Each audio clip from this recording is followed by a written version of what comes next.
Cool. Good morning. Just had a slight technical glitch where my agenda froze, which is unhelpful. Thank you, everyone, for being here this morning. This is a record public forum for the Strategic Growth Committee, so thank you to those of you who have taken your time to be here this morning. We'll start with Council Karakia and then move into the agenda. Have we got that up on the screen?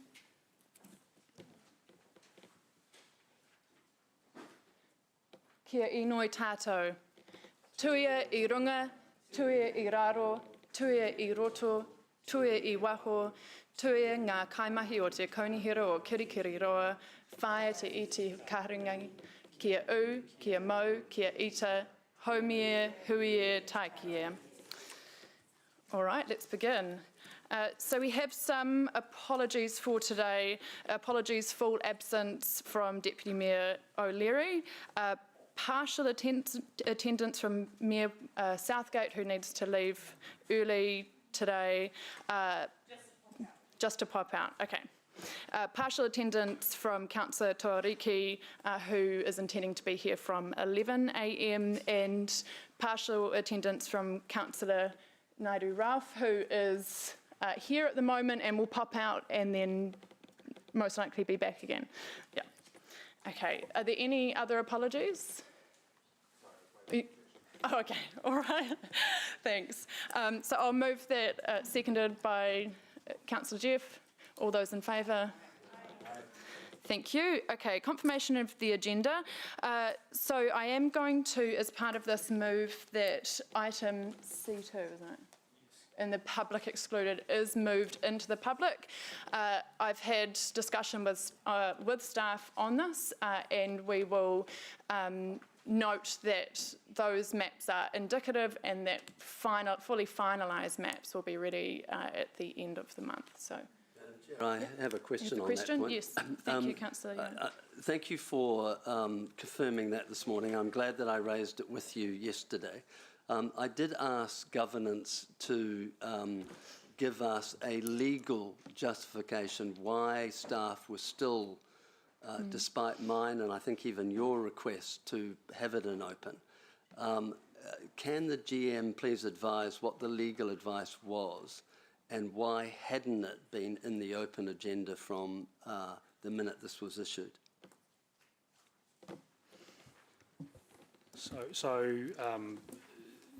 Councillors, we have considered the grounds for this to be in public excluded, which were around the maps being still a work in progress. However, we have concluded that the grounds are not sufficient for that to remain in public excluded. So hence the advice to Chair Sarah. Right.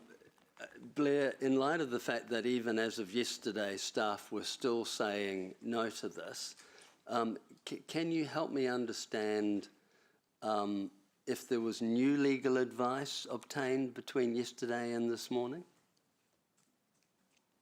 Our position is the advice we're given to the Chair, that on balance, the matter should be in public. Cool. Thank you. All right, I will move, and Councillor Anna, do you like to second that? All those in favour? Okay, thank you. Let's move to declarations of interest. Anyone? No. And public forum. All right, I've been asked that I do a slight shift in order. I'm going to ask Lale Ramira to come up. Is he? Where's Lale? Oh, yep, to come up first. So what we will do with public forum is I'll ask, if possible, to speak up to 3 minutes, and then that will allow 2 minutes of question time for elected members. We've got, I think, 10 or 11 now, 11 speakers this morning. All right, Lale, come on forward. Thank you.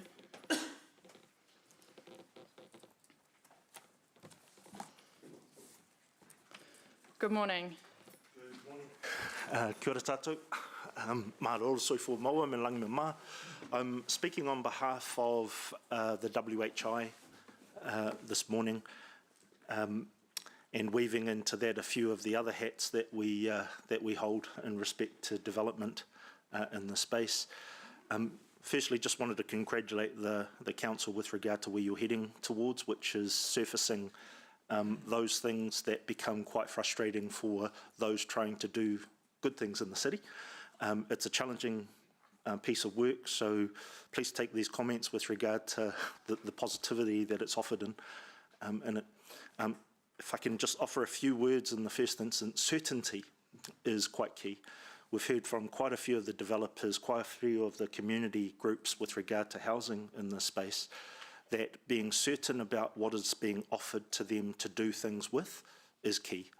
And it's almost taken too long to get that certainty of understanding, one, what we can do in the city with infrastructure that we have all paid for many years in that space. So that's one of the key drivers for us in looking forward to help our developers. The next part to that is certainty will also drive the ability to really focus on affordability.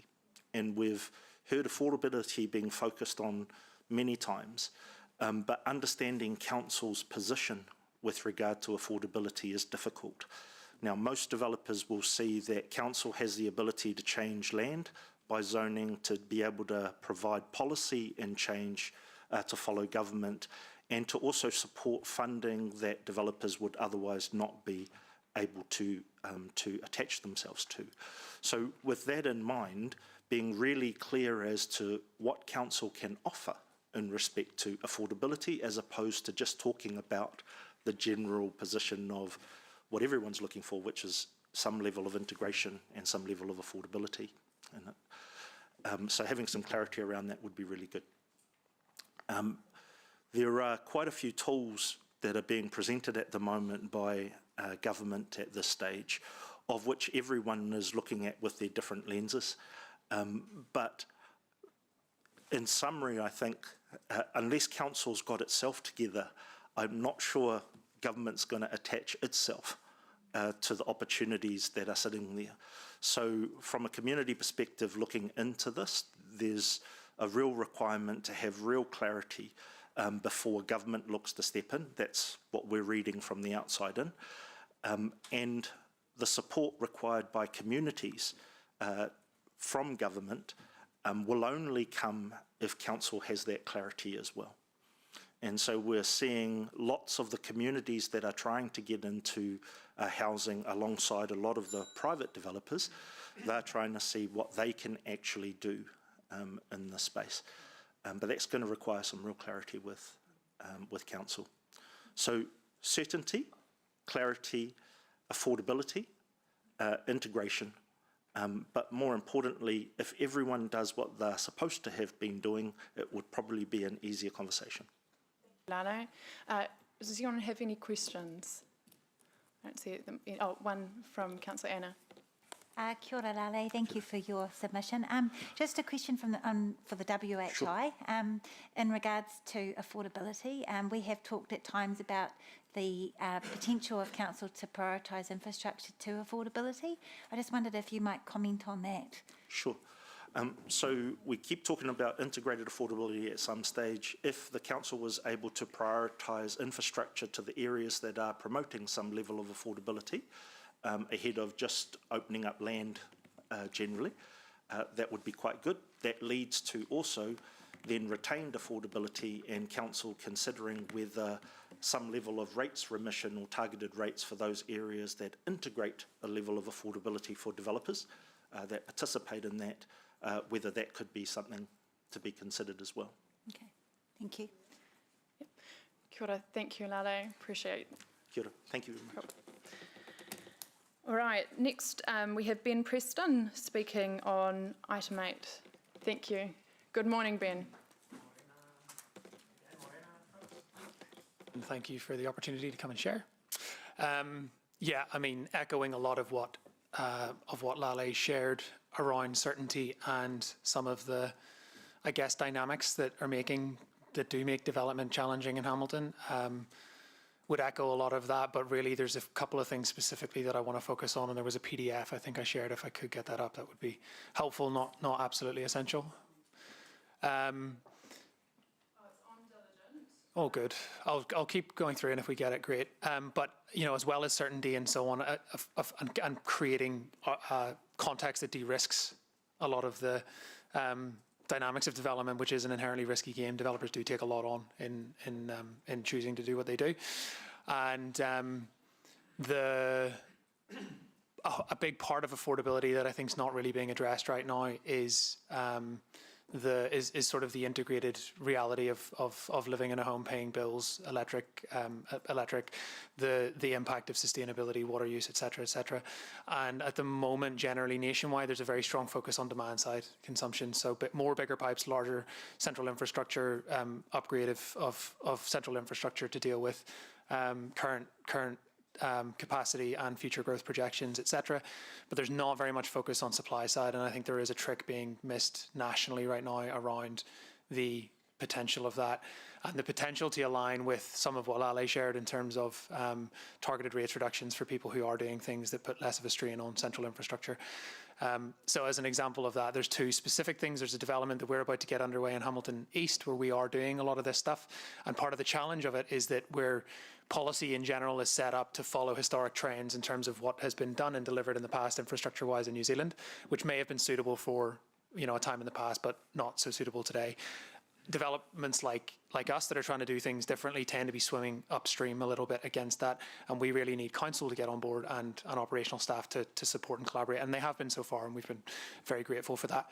But just to give two examples, two of the things we're doing on that development, which there's huge potential to enable more through policy in a way that is a win for everyone, is prioritising and incentivising healthy soil. So, for example, in Auckland, research has clearly shown water infiltration rates average about 25 mil per hour. In the water region, healthy soils are about 250 mil, so that's 10 times the soakage rate. And meanwhile, our policy settings and our traditional approaches to infrastructure are at best maintaining that, at worst changing that 25 mil to zero by hardscaping 80% of developable land. And then we get flooding issues and we wonder why. When there's actually a lot that we can be doing to improve healthy soils in a way that alleviates flooding issues across the city, and policy could and should be enabling that from my point of view. And then secondarily, using simple systems that exist already for water reuse. So we're using a system called Hydroloop that's been used by Watercare extensively in Auckland, is very well tested overseas. That combined with water efficient fixtures and fittings, where our wastewater discharge on this development is going to be about 50% less than most other developments in the Hamilton region. As it stands, we are, spending a little bit extra in order to reuse that wastewater, have better sustainability outcomes, better outcomes for residents, enable infrastructure investment to go further. We're paying the same DCs for that, despite the fact that we're making less use of the existing infrastructure. So at the minute, the settings are not really enabling or encouraging this kind of these kinds of initiatives. The opportunity of that is. If we were to assume a kind of reasonable assumption on developments in the future, and about, say, 30% of those developments over the next 10 years in Hamilton City were to use a system similar to that, that would potentially accelerate the growth of up to the development of about 1,500 homes over the next 10 years that couldn't be developed unless central infrastructure is delivered first because of the constraints on the existing system. So to Lale's point, for example, that's the sort of thing that can also go some way to enabling infrastructure ahead of time. And if there are remissions or the DC's policy is set up in such a way to incentivize that and to make that additional capital investment from investors and developers and those that are actually putting money into this, it can really incentivize, I think, wins for council in terms of enabling more housing of a higher quality to be delivered sooner without relying on capital works that are still, up in the air. And Ben, we've only got 20 seconds for questions, so we're going to have one question from Councillor Andrew. Sorry to interrupt. Yeah. So a quick question. From when you first decide to do a project through to actually starting construction on site, what is the typical time frame now? It varies project to project. The current timeframes for this project we're looking at, if we can get it right, resource consent should be kind of August, and we'll hopefully be breaking ground in February next year. But that's unusually quick, and it largely depends on how collaborative the process is and whether we can get clarity and certainty to Lale's point up front. Yeah. When did you start that? 9 months ago. Sorry, 9 months. Councillor Andrew. Yeah, thank you so much. And I'm sure that you'd be available for further questions, Ben, at any time. Yeah, thank you. Thank you, Councillor Andrew. All right, we're going to move to Matt Stark. Thank you. Good morning. I'm going to bring a bit of a negative play on things, and just really want to start with just, and I'm sorry that I'm negative on this issue, but I'm pretty disappointed that we're in this situation. I've relied on Hamilton City Council to be ahead of the game, and so I'm going to talk about a specific issue, which is minimal in the scheme of things. And then I'm going to talk general. So MAID in Hamilton East, right, we embarked on that $25 to $30 million. We had the intention of that area to grow. These are catalysts for growth. And it's interesting, we're in a situation now where we're probably not going to see growth significantly in that Hamilton East region for probably, well, you guys could probably tell me better than, yeah, who knows. And so what it's done is spook the horses, because we don't have confidence in this place. And effectively, it goes back to Lale's original point, is certainty. We don't have it. And without that, we don't have confidence. And without that, we don't get investment.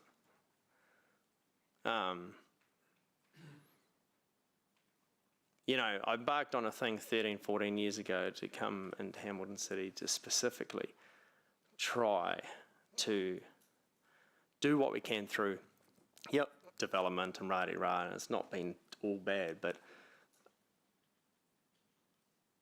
I wanted to make it a better place, you know. And if it was within my business to get to a situation where we got to now, I'd be fired. My investment guys would kick me out, and they'd be wiping the slate. And I look around here, and you guys are governors of our city. And have we got the right people on the bus? You're elected, but then who's wagging the tail, you know? And I just, it's a real negative space for me to come and talk like this, because I want the best for our city. We talk about affordability, you know. It's all well to get affordable homes, but, you know, for my industrial properties that deliver packages to people, to, you know, the supermarkets that deliver the food, it's affordable. Affordability is everywhere, not just isolated to, you know, a $735,000 home or whatever you call affordable. It's everywhere, because it just, what it does is flows on. The packages cost $14 rather than $10 to get delivered to the homes. It's just, it's everywhere. So, in short, it's not the best chat today, right? And from investment going forward, we're questioning, do we want to invest more in this city? Yeah, that's it. Thank you, Matt. And bang on 3 minutes there. But I have some running away? questions. Oh, yeah. No, we've got some time for questions. So Yep. I've got Councillor Ewan and then Mayor Paula. Chair, thanks, Matt, for the sobering narrative. I appreciate the candour. Just a quick question. Was there much consultation to you as a major and established developer about the sort of arbitrary stop that council introduced with water connections? Were you engaged or consulted at all before we somewhat stopped? Not really. I think you just hear around the old, you know, you hear one of the developments down the road has a problem, and then it's just this kind of the old whispers, and then it kind of, you know, there might have been something, but to be as dramatic as what it is, you know, I haven't been caught with development, but, you know, specifically, but on a residential site, but no, not really. Because I don't think anybody knows what's, really, you know, if you're going to your point at the start, the maps, you know, running around at the 11th hour to know where the maps are, I just don't think we have, that just spooks me again, you know, literally. Do we know what's going on?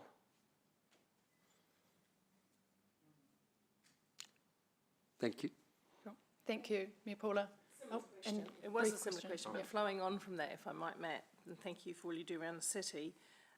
You're talking about the certainty. I guess there is certainty in the sense that some areas are able to use water, wastewater, tap into wastewater, and some are not. What is the most important aspect? Because one of the other previous speakers talked about the ability to be innovative in dealing with the constraints, or is it around greater visibility of what's enabled and what's not enabled? Is it the certainty in that way, or the innovation? Thank you. Are you expecting us to be innovative? Or No, you? I've heard from people who said they would be innovative. Oh, 100%. But, you know, we put so much energy into things, but like working out where we need to be innovative on, what's So the it's the focus. visibility of Totally. what's in and what's Yeah. out at a very early stage. Yeah. Okay, thank you. Thank you, Matt. Thank you so much for being here. All right. Leon De Silva. Good morning. How you going? Good. Last time I sat in this chair, I talked about how difficult it is to be a developer. And at the moment, it's like, I get that you guys have infrastructure problems and half the city's constrained, and we've got 2031, and it's going to get fixed or whatever. So we've got 6 years that we've got to either wait and not develop. So what I want to talk about today is that what can I do in the next 6 years? And whether it's some ad hoc solution or working with you, that's what I'm interested in.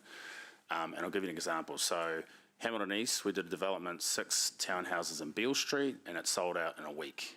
And we left the ad running on Traven to get some leads, and I reckon I could have sold it about 20 times over. There's that much demand there. So in business, sales trumps everything. If you don't have revenue, you don't have a business. So I like to go where the people are buying. So I'd love to develop in Hamilton East. I don't necessarily want to develop where there's sewer. I want to develop where there's sales. But obviously you need both. So it's like, well, for example, in Waikato District, we are developing in rural land, and they didn't have any sewer at all, and the LTP was 6 or 7 years away. So we built the whole infrastructure for them. We did it faster, we did it cheaper, on budget, we've got spare money, and they had one thing to do, and they didn't even do their bit. So now we're sort of still waiting for them to do their bit. So I think that if we're able to jump on a development agreement of some sort, that sort of helps us. If you're open to that, you know, that's good. In Auckland, we're in a constrained area. They decided to copy Hamilton City and constrain after city as well. And again, we're working with Watercare. Our engineers are talking to their engineers. We're going through their models. We're coming up with all these different solutions that allows us to develop in the interim before they build their pump station or whatever they're doing. And we're not doing it like they just said, oh, the model says you need to upgrade 700 metres of 300 metre transmission lines. It's like, cool, that's 3 mil. We're dead in the water. And so we sat with them for 4 meetings now, and now we've got solutions that are probably more feasible, maybe under 300 grand, and they're working with us on that. So I'm asking council to work with us like the other city councils are doing in the next 6 years so we can keep developing in Hamilton East and where people want to buy houses. Leon? Very clear. Does anyone have questions? Councillor Andrew, yes. Oh, I think Maxine was performing. Councillor Maxine and then Councillor Andrew. Yeah. Thank you, and thanks to Leon for coming in and reminding us about the issues and for your offer of help. You know that council has a very constrained budget at this stage, and that in the future we're looking to Three Waters CCO to help us to be able to get access to funding. Is that something that you would welcome? Councillor Maxine, I've been told by governance that the CCO needs to wait to be covered when we get to that particular consultation. Otherwise, there's a crossover. So if you're able to reserve that, I've let Leon know that consultation is opening on that. I'll answer that next time I come yes, and actually I would ask you. everybody to please, you know, who is presenting today, to please also. I can quickly answer though that I'm not talking about you guys forking out heaps of money for the solutions I'm talking about. I'm talking about you've got a model that spits out an answer and your team goes, oh, the computer says this. And I'm going, cool, well, I got guys on the ground that says your model's wrong and we've got solutions that work. We've got 4 solutions that work, and they go, oh, the computer says this. And you're like, so we need people that let us we'll do the work and pay for it because we can find cheaper ways because we're incentivized. The council worker's not incentivised, they just go, model says this, computer says no. It's just, Yeah. yeah, that's what I want to do. Okay, that makes sense. Thank you, Councillor Andrew, and I'll give a little bit of extra time. Thank you, Chair. Sarah, affordability, is that easier in green fill or brown fill? Good question. The way I see it is the market is the market is the market. They will pay what they see as value, and we just have to meet that. So our costs are irrelevant to the end buyer. So we just sort of come in here to try and keep our costs under wraps. But I don't think I control the market. I think the market is the market is the market. It just pays what it sees as good value. Yep. And we're making sales, so obviously we're offering value. I don't know if I answered your question, but That's okay. yeah.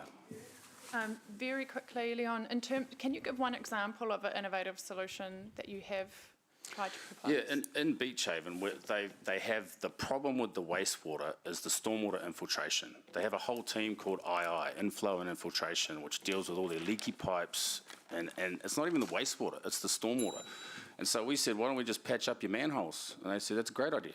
Right, okay. And you stop it immediately. And the overflows, which makes them breach their resource consent conditions, is what they're worried about, but we can solve that for like next to nothing. We don't need to spend $3 million. Yeah. Thank you. All right, really That's just appreciate you one. taking the time Right, today. yes. Cool. Thanks so much. All right. Our next speaker is Grayson Bell, who is joining us online via Zoom. Good morning, Grayson. Yeah, morning everyone. Look, I'm Grayson. We own a local development company, Craft Rail, that's been building in the city for close to 30 years. Look, I think my comments today probably are more around that solutions-based model, and similar to what Leon was just saying. I think there are a number of solutions out there that we can lead as developers, and we can even fund as developers to make, I guess, to mitigate a lot of this problem. Sarah, one of the things I talked to you about earlier in the week was, these off-peak discharge tanks. It's a really simple solution. Each site in a new development has its own sewer discharge or sewage tank that is timed to discharge at off-peak, in the middle of the night when the sewage system is quieter. It's a simple, effective solution. It's used in Christchurch. When this first come out, which, I guess probably all took us to, by surprise a little bit, we met with your infrastructure team at council and sort of said, well, hey, are there solutions such as this that we can use to, be solutions focused and provide workarounds to this? And the answer was just flat out no.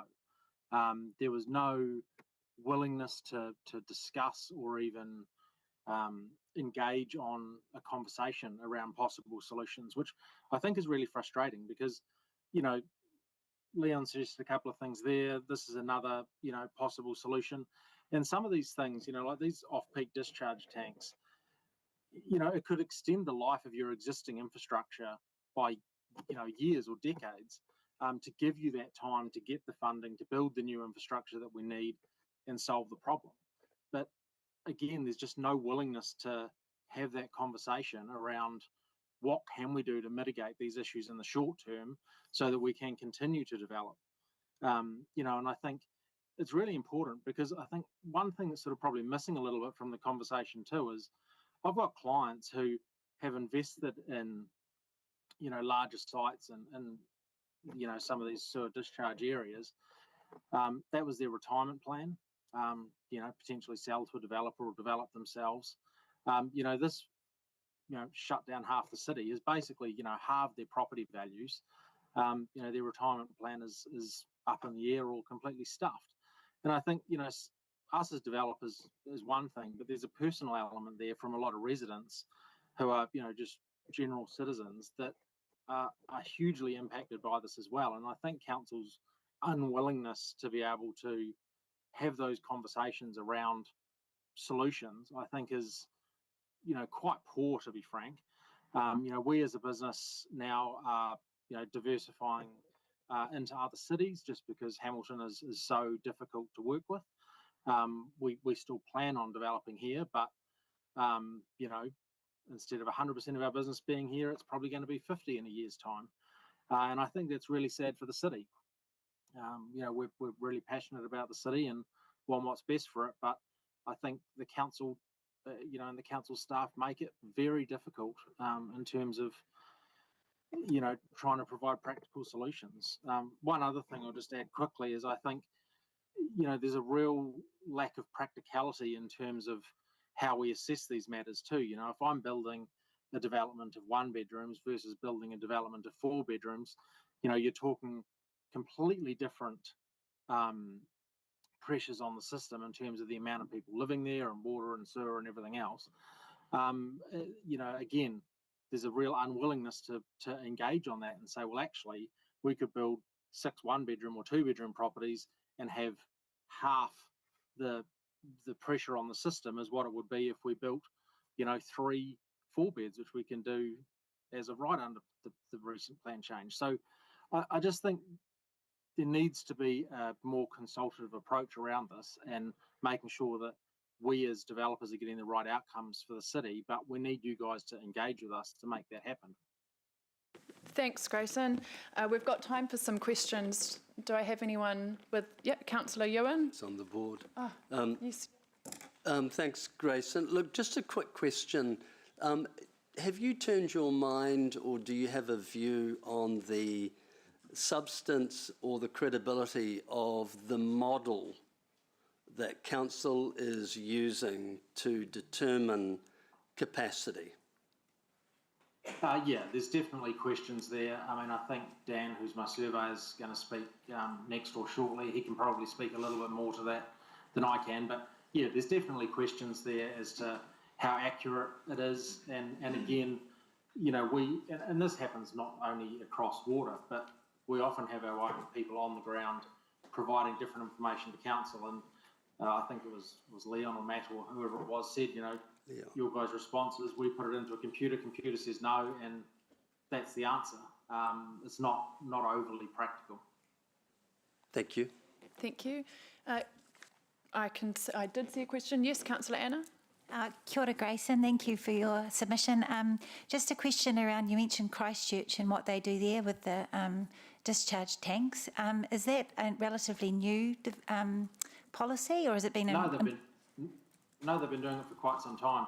Interestingly, when this first came in with Hamilton, my architect's based in Christchurch, so we said to him, and he was like, "Oh, this is a simple solution. This is what Christchurch does. Send us all the information." Dan, my surveyor, and I took that information to Hamilton City Council engineers. You know, when this was immediate, you know, when it was first introduced, and we were informed about it, and the answer was just completely flat out no. There was no consideration of it. We're not looking to do that. There was no reasons given as to why we wouldn't, and it's quite a simple system. You know, it's used literally everywhere, even within Hamilton, where you're pumping sewer up to the sewer network. All you're doing is really putting in a bigger tank. So it's a well-proven system. It's used, as I say, not just in Christchurch, but elsewhere as well. And as I say, it could be something that we as developers fund, so it puts no financial pressure on council, extends the life of your infrastructure, or, you know, in terms of capacity, until you fund it and build what's required. But again, it's just one example, but there's just no willingness to engage on solutions. Thank you. We've unfortunately run out of time, but yeah, really appreciate you as joining us online and understand who have we got next. Dan McDade next, who's also joining us online. Thanks. Good morning, Dan. We might have to come back to Dan. Okay, we'll come back to Dan. Leonard Gardner, good morning. Can we? Yep, kia ora everyone. Good to see you. Probably start a little more positive than some of the others. Just, you know, when I read through the report here, there was a high level of compliance achieved at the Pukekohe Wastewater Treatment Plant, and that's not an easy thing to achieve. So, you know, we need to be a little bit positive for the team here and the amount of work that they've done to achieve that. I guess my main message is, you know, is that wrestle between having compliance and preserving future capacity, with the need for a city to grow now. And I'm not going to repeat what everyone else has said here because they've said it very, very clearly. Growth is a really important part of our city, and it's a really exciting part. It's a part we enjoy contributing towards. Sort of what gets me out of bed in the morning is how we can contribute towards that. But what we need to do is work out how to enable that growth and not try and preserve it for the future just in case. I've dealt with a number of organisations who set aside a lot of cash for the future, just in case something goes wrong, which is fine, but you've actually got to actually deal with what is here and now. An example is the Peacocks pipe, which has a capacity of 20,000 people attached to it. It goes through the middle of the city to Puketi, which has actually got capacity to add now to get to the wastewater treatment plant, as I understand it. I'm definitely not an expert in this space. My interest is I just want to contribute to the built environment so our community can thrive, because that's what we do. So if there was a message for the council here in terms of a governance perspective, I understand the risk settings that are in place, and there's been references to the model. I don't understand the model, but I do know that whatever the model is, whether it's accounting or wastewater treatment, there's a whole lot of assumptions that go into that. And if we can understand the assumptions that the governors, if the governors can understand the assumptions that are being made to set the risk levels, understand where compliance is, and then understand what's being preserved above that, I believe that's your job, is to understand that and provide guidance to the staff. The staff are very capable in their technical abilities to deliver on what is said here at this table. I've got heaps of things I could say, Councillor Zera, but I think I'll leave it there. Thank you. Do I have questions for Leonard? Councillor Anna. Kia ora, Leonard, thank you. Just a question, I guess, in terms of, you mentioned not necessarily having money to account for all risks into the future.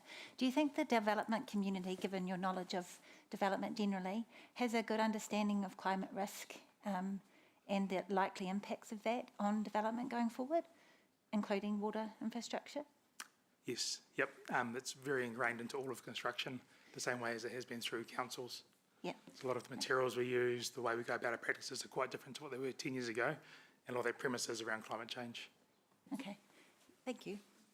Thank you, Mayor Paula. Thank you, Councillor. Sarah, just in respect of risk, you mentioned about risk. I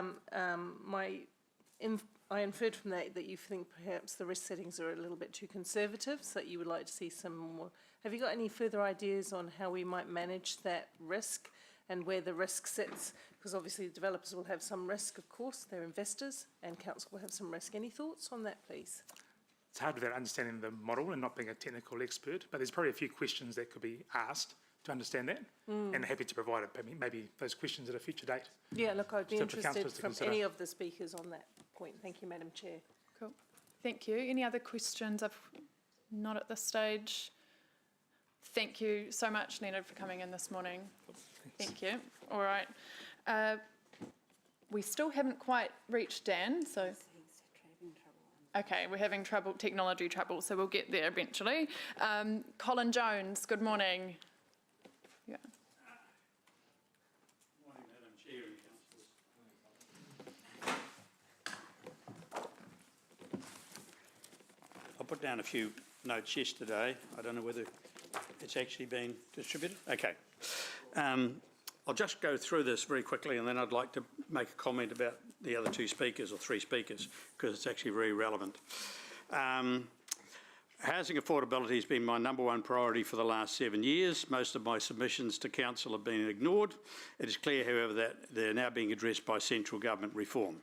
The current RMA reform will only address part of the issue.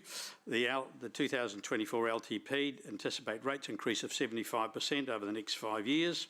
Under the RMA going for growth, this will require Hamilton City Council to depreciate its assets over 50 years, not 150 years as currently used. This will probably push up rates to over 100% within the next 5 years, unless other considerations are taken, unless you consider other issues, okay? Staff had advised that the water reform and amalgamation of Waikato with Waikato will cost $6 million.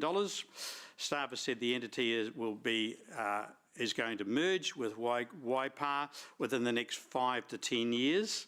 So surely consideration should be given to a larger identity now, because all these things are going to obviously be Waikato wide. And I'm fully over what's going on with the Going for Growth, and I'm aware of some major developments that's going to take place outside the city within the next 3 to 5 years.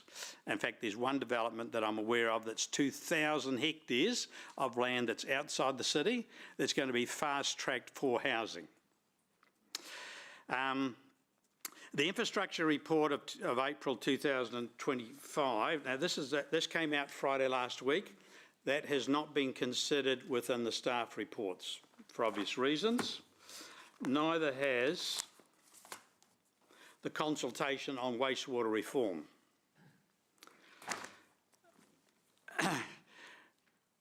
Hamilton City Council is still not complying with the National Policy Statement on Development on construction cost. They are still unable to provide what their modelling is for actually what it is costing to build a house, to know if anything is commercially viable. So all your assumptions are based on a model that nobody knows what's actually in the model. Now I'd like to sort of skip, because there's 2 reports that were done in 2008 that you probably may not be aware of. I gave them to Mark Davies several months ago. In 2008, one of the property owners at Peacocks commissioned a world-renowned expert on sewage plants in Peacocks' solutions. His solution was 4 microplants and for the treated waste to be pushed out into the Rukahia swamp. It was peer-reviewed by a world-renowned expert. Within 18 months, the council rejected both of those and said the only solution is to actually put everything into Puketi. Now, it was $90 million in 2008 was the cost estimates. It would mean you didn't have to build the pipe down Peach Grove Road, Wairere Drive, and you wouldn't have to upgrade the poo plant at Puketi. That was completely ignored. Then about 2012, I had the meeting with the people that had the franchise for the E1 sewage system, which the previous person was talking about. We have holding tanks. So E1 has actually been in America for about 60 years. They'd just come out of a meeting with council staff, and council staff had told them that the system hadn't been around long enough to prove that it worked. Now that's the sort of information that you as councillors should have been made aware of, but you weren't. There are solutions out there. There is no need to actually go ahead with the infrastructure that you're talking about. I see in your staff report you're talking about building basically holding tanks at Collins Road. Well, hang on. Is it possible to actually put microplants there as opposed to holding tanks? You know, Ruakiri Road, you're talking about $100 million for a new water tower at Ruakiri Road. That water tower is only required if you do intensification in the CBD. Kaingaroa said it's only economical to do intensification in the CBD, your high rise. So why are you spending $100 million on a water tower that's probably not likely to be used for the next 20 years? Would it not be best to actually look at a downsize? I don't know. Anyway, I've just about finished. Sorry I haven't given you much time to ask questions. Have time for one very quick question, if it's succinct. No, I don't have one at the moment. Thank you so much, Colin. Thanks for coming in. All right, Dan is good to go. Morning, my name is Dan McDade from Landform Surveys. We work along with Grayson and Kevin at Graphical Properties. So when we were told of the constrained sewer network, it was a fairly abrupt announcement, and so then we got our heads thinking about how we can sort of resolve it. We have talked to our client's architect, and Christchurch City Council have a solution. We put this solution to council back in March 2023, where essentially you've got just a small pump which has got in a chamber, so you're just pumping it out at the off-peak hours and trying to create a system where it sits entirely within the lot, so we're not trying to, it's kind of an owner-driven system at the end of the day. It's not trying to be communal. For simplification for council, we're concerned a little bit about how they would manage that. So we then put that to council. They came back and said that they weren't interested in sort of a system such as this, they wanted to focus there on the large capacity detention tanks around the city. Since then, we've been really struggling with how council unwillingness to have a flexible approach to developments and in the infill space, and we feel this solution is workable. It's been done in Christchurch, as Grayson's saying, and we're just sort of frustrated with the lack of vision in council and alternatives about how we can still achieve what council want. It's all about trying to reduce the peak flow, okay? And so with that, you just trying to offset the discharge out in the sort of middle of the night. And so there's a control panel on each house which controls that. So it's technologies there to support that. So we would be very interested if council could look at some sort of system like this. We find that, it's like Leon's saying, it's about where people want to live. And a lot of the east side of the city is quite popular, and it's for the last 2 years has been just absolute no-go. And it's having an effect on other parts of the city in terms of what does get developed. So we would really take on board if council could look at an alternative system. Going forward, we've got some announcements with sort of this granny flat change to the legislation allowing 70 squares. Just a quick note that 70 squares allows you to build a 2-bedroom house, which is generally what is built via subdivision as a minimum. But as it stands at the moment, you can put a granny flat in a constrained sewer network. So therefore, if this progresses and goes forward, you're going to find that you can build a standard house in a constrained network, and council, as it stands at the moment, they will have to allow it. But when our development clients come to us for 2 bedrooms, we're going to have to say no, because you're in a constrained sewer network system.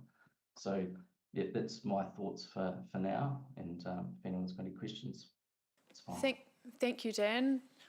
I do have one question, unless if anyone else does, please jump in. Okay, Councillor Ewan, you first. Yeah, thank you. Dan, just very quickly, in your role, have you found that council have engaged with you before they made the decision to sort of shut down connections? I'm just trying to get a sense of whether council was engaging to give you a heads up on any of these decisions. 2 years ago, and from memory, there's very little engagement. Okay, so once it was announced that this was a scenario, we met with them from memory a month or 2 afterwards. That's the only meeting we've had with council in terms of a collective from a development or from our planning and surveying business. So no, and so it has caught people out, and that's one of the real difficult things here is that we didn't get a lot of notice. We were having to tell some of our clients some pretty disappointing news, and so we do, that's the scenario, I think. Thank you. We have run out of time, Dan, but I might get in touch with you offline at some point. Thank you very much. Okay. Cheers. Thank you. Okay, John Cannell. Good morning. Good morning.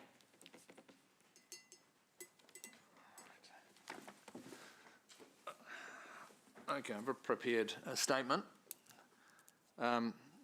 First of all, good morning, everyone.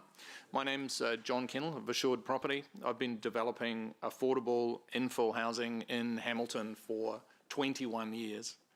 Over that time, I've built more than 1,000 homes, mostly in developments of 4 to 24 townhouses in each, in areas of greatest need around Waikato Hospital, around the university, and throughout the CBD. I'm extremely proud of the work that I've done in the city. Every development that I do is built to a high standard. So much so I fix my brand Assured on a stainless steel sign to the exterior of every building. That sign is permanent, and it's my guarantee that the homes are built to last, and I stand behind them. Okay, so I'm in this for the long term. I sometimes get calls years later, people of the second or third owner, and they want some help, and yeah, we're happy to support them. That's how I operate. Okay, so I build quality, I back it up, and I act with integrity. Unfortunately, Hamilton City Council does not operate the same way. After 2 decades of building here, I've stopped. Okay, I've completely pulled out of Hamilton because I've lost trust in this council. I have to buy land years in advance to allow for the long consenting processes. So at any one time, I can have a number of unconsented sites that I've bought waiting at risk. And then now, with 0 warning, access to wastewater infrastructure has simply been turned off. No heads up, no communication, no solutions offered. I'll give you 2 examples. One, 63 Ohaupo Road, which is 1 block from Waikato Hospital. I purchased the existing house from owner-occupiers. Lovely people, but the house was a complete tip. We couldn't bring it up to Healthy Home Standard. We removed it with the intention of building affordable rental housing. The land now sits vacant. I can't develop it, and yet I'm still paying full rates on this vacant piece of land.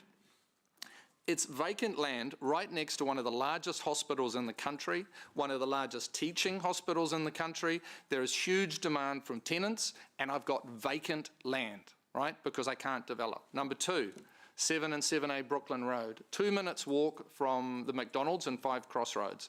This is an area of intensification according to Hamilton City Council. Apparently I can build 6 levels as of right, except that I can't build a damn thing, okay? I had a pre-application planning meeting with council prior to buying the land, sometime about 2 years ago.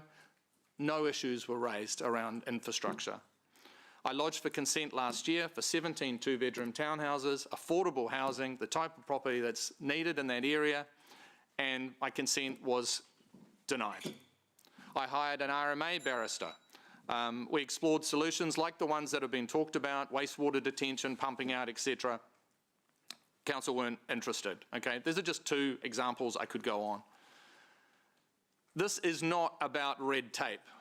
This is about a complete lack of infrastructure planning and an unwillingness to work with experienced long-term developers who have delivered real results for Hamilton. Where has the money gone? I've been paying development contributions and rates to this city for 21 years. Why was that money not reinvested in core infrastructure? Why were we given no warning? This behaviour is frankly appalling and irresponsible. Council talks about intensification while actively blocking the very people who've made that vision a reality. You've burned the trust of those of us who have helped build this city, and that trust won't be rebuilt until council starts acting with some responsibility and foresight, and maybe just a little tiny bit of respect for the people who actually build the housing that this city needs. Thank you. Thank you, John. We have time for probably one question. I'm not prepared to answer any no, questions. that's all right. Thank you. Okay, thank you very much for coming in this morning. All right, just checking. Margaret Evans. Good morning, welcome. Kia ora, tēnā koutou katoa.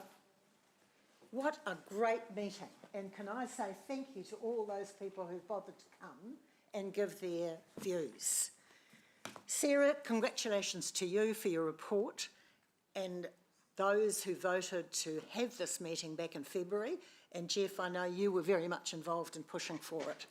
I'm going to make just 3 points. Firstly, I want to say to all of you, this has not just been your fault. As Colin Jones said, this dates back for many years, and if you read Peter Gibbons' Astride the River, The History of Hamilton, you will see that every time Three Waters is discussed, the councils have been divided. What you need to realise, though, is you've got it desperately wrong right now, but you can fix it. My call is that you do not pass any resolutions today. You push the pause button and you immediately, now with a deadline of August, have a new and independent rapid review of Three Waters, because the task is to evaluate the business case. Margaret, the Three Waters, are you able to speak more broadly without going Yes. directly into the CCO issue? Because there will be an No, opportunity. I'm taking a big picture. This is a Yeah, public yeah. forum.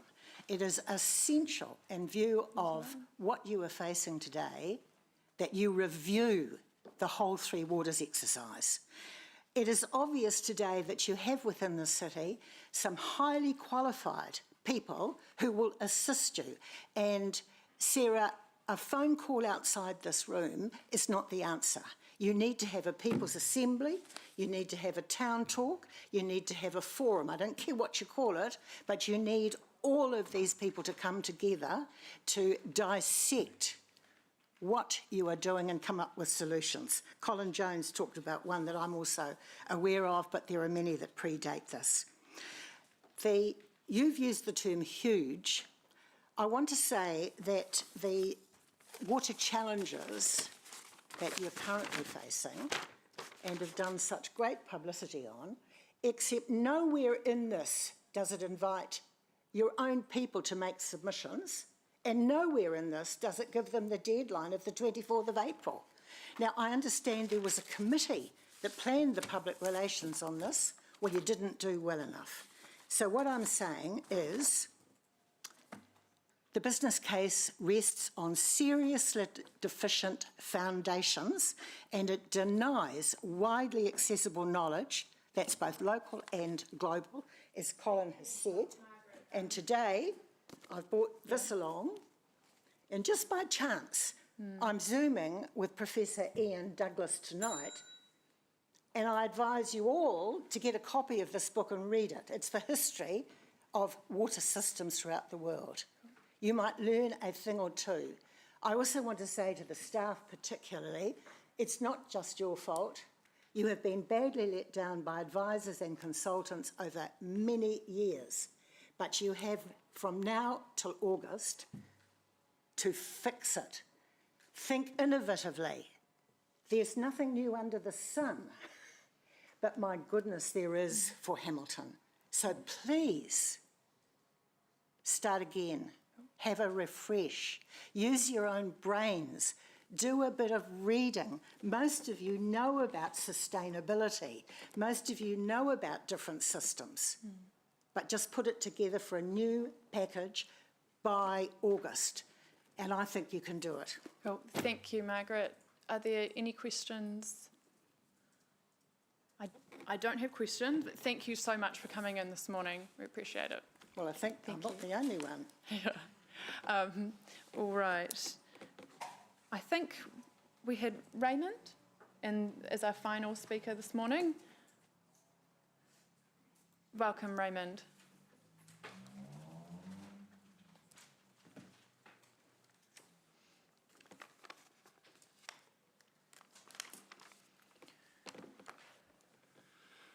In my previous world, we used to call this the creeping death process, being last. But never mind, I'm not dead yet. So I'm Raymond Mudford. I'm actually talking on behalf of the Grey Power here in Hamilton. The Chair report raises some important unanswered questions regarding the future provision of water services, with the obvious conclusion that the preliminary work has not been completed to a level of detail that justifies any expenditure. In addition to these comments, there is no evidence of a business plan with associated cost benefit that provides transparency for your decision making. To plan $500 million for the Pakiti plant without this baseline work signals a serious shortfall in council thinking and planning process. To put pipes in the ground from Narrawahia to Hamilton shouts loudly that the proposal lacks the length, the depth of consideration that the benefits of microplants and a naive approach to capacity planning.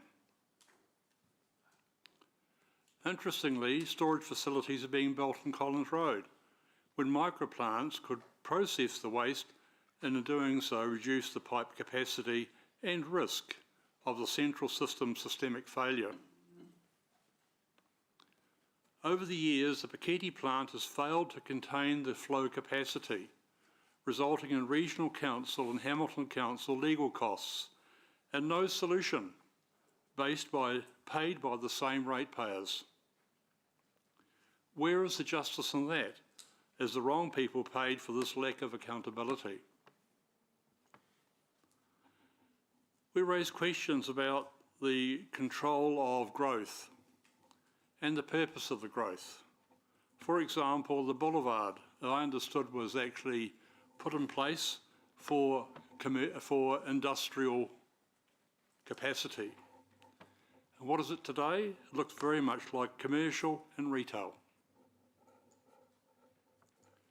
Finally, do you have the authority to raise debt on behalf of another organisation? Clearly, the responsibility for the waters is moving to another management structure. It is highly inappropriate, in my view, that this council raises debt, particularly when the basic homework has not been done. As an example, how would you feel if I raised $13 million for my projects and placed the lien on your assets to achieve my wishes? Because this is exactly what you're doing, and the consequence is that our children and grandchildren will not be living in Hamilton. And the other impact is on the businesses. And what's the future for Hamilton? Because I want it to be a positive outcome. Thank you very much, Raymond. Does anyone have any questions? No? All right. Oh, yes, yep, Councillor Andrew. Oh, Andrew. While we're not talking specifically about CCOs, No. we're talking about wastewater. Yep. What debt limit would the CCO have if it was spending money? Sorry? What debt limit would the CCO have if it was spending money on I think that's wastewater? I think that's part of the business case. Yep. Try and keep to general wastewater issues, water issues, and or invite Raymond to submit on the CCO, which is out for I'm consultation not commenting right now. on the CCO. No, that's right. Yeah, it was just Councillor Andrews' question was. No, he's not specifically- either, I don't think. Wastewater related. Yeah. And I think he's looking at it from a business perspective. yeah. You know, if we've got, two entities. We've got the council on one hand and we've got this other thing over here. And somehow both are going to need to continue going, even though some stuff may be moving from here to here. And that's why I talked originally about the idea of the business case, because the business case needs to cover the whole of the spectrum, not just Pakiti. Thank you, Raymond. Yep. All right. Thank you, Councillor Andrew. Okay, all right. Thank you. That concludes public forum. Thank you so much for coming in, Raymond. What I'm going to do is actually have a 10-minute break. It's early in the morning, but I feel like it's been quite an intense public forum session, and it will just give everyone a chance to read the motion that's been circulated, which was circulated earlier this morning to elected members, and to digest that. And so we'll come back in, what is the time? At 10:46. Cool. Thank you, everyone.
All right.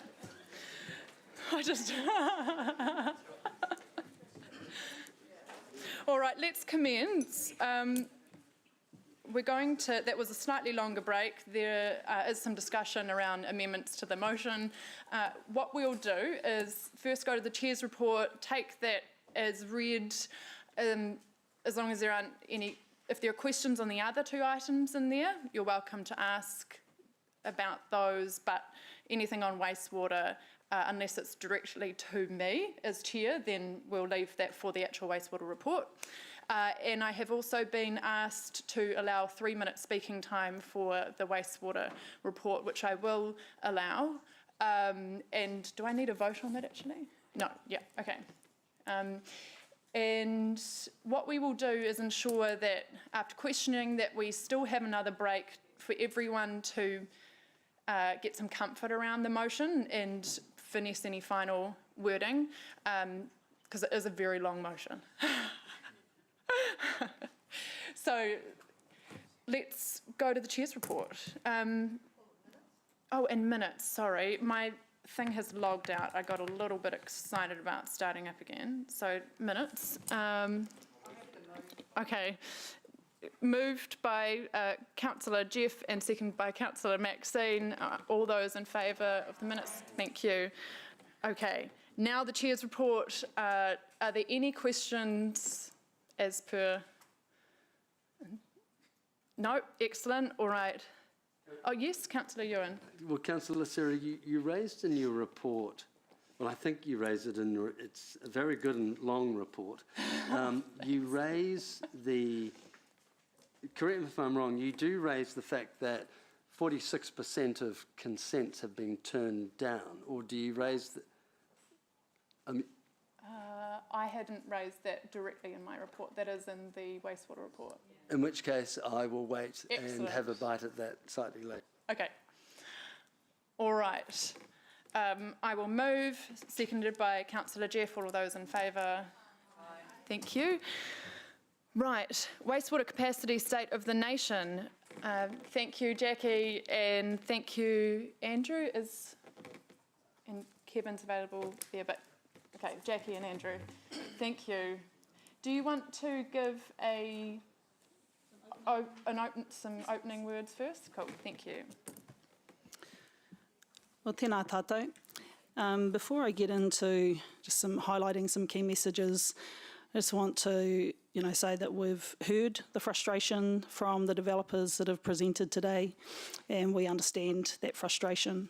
It certainly highlighted to us the need for us to maybe adjust our approach in how we work with the development community. And so we've been talking with Blair around how we might do that, and our intention is to, I guess, come up with a few different methods to really try and work together in a more constructive way with the development community. So just wanted to put that there. So just into the report. The report's intended to give you a comprehensive overview and up-to-date status report on the city's wastewater system performance, its challenges and the responses to those challenges.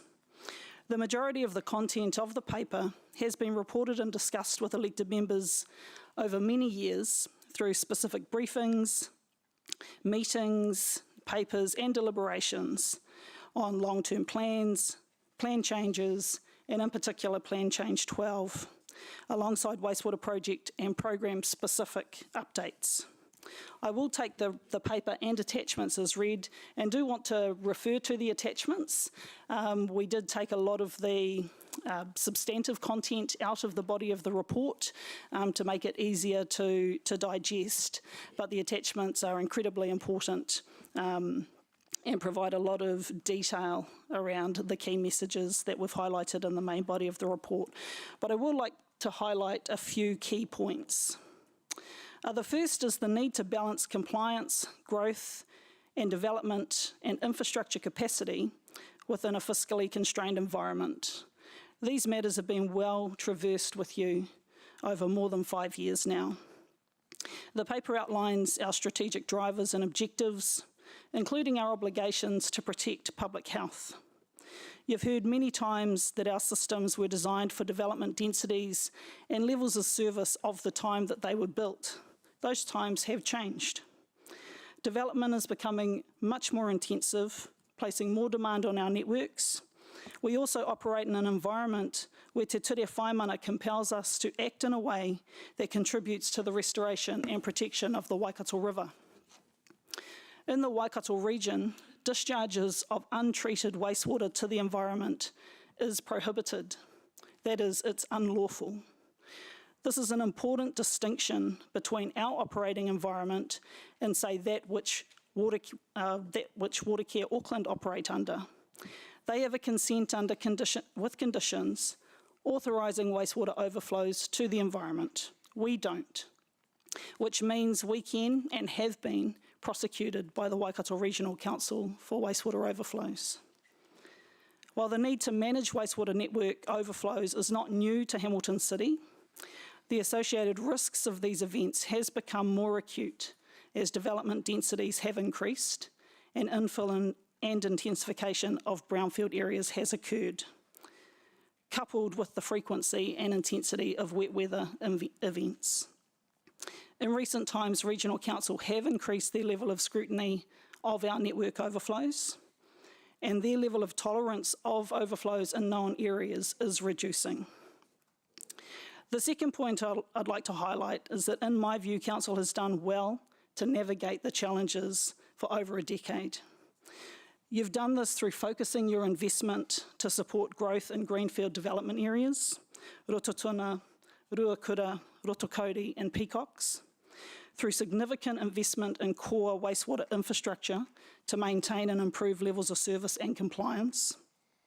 Some of the key investments over the past 10 years are outlined in the paper and include capital and operational investment in the Pukete Wastewater Treatment Plant, in strategic and trunk networks, including the Western Interceptor and key pump stations. And I will just like to refer to the level of compliance at the Pukete Wastewater Treatment Plant. That is a significant achievement that Hamilton can be really proud of. It's a bit of a sorry state that that is the case, but there are many plants across the Waikato and the country that do not have the level of compliance that we now have.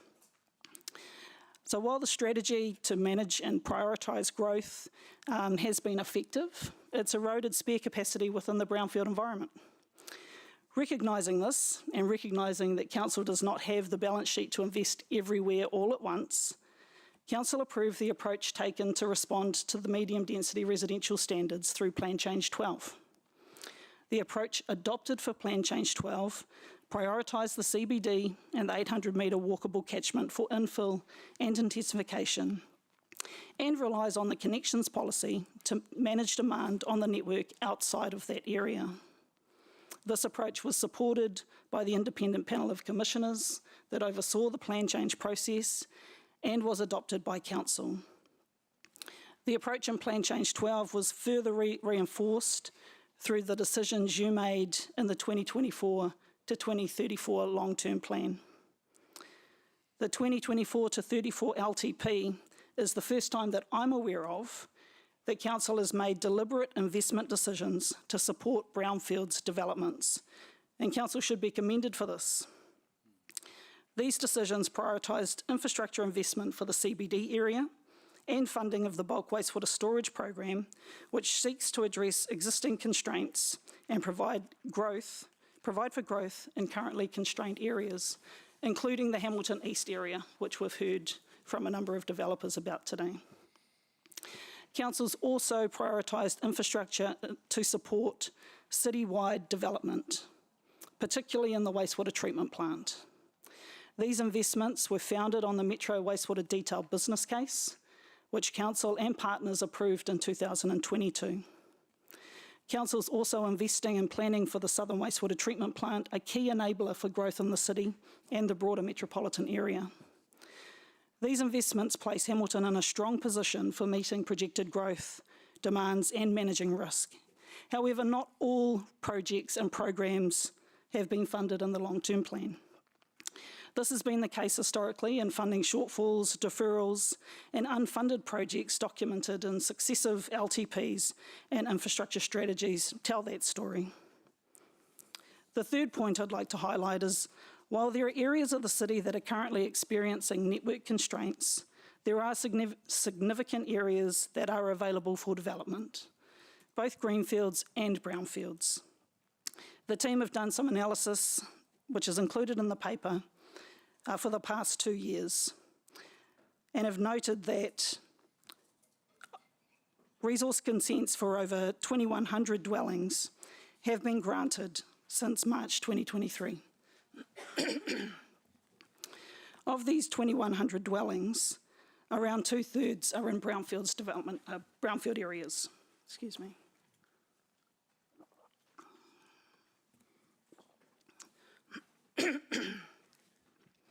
Over time, our planned investments will relieve some of the existing constrained areas. The infrastructure plan to address these constraints in some cases is relatively simple, but in many they are complex and large investment projects and have significant lead times to deliver.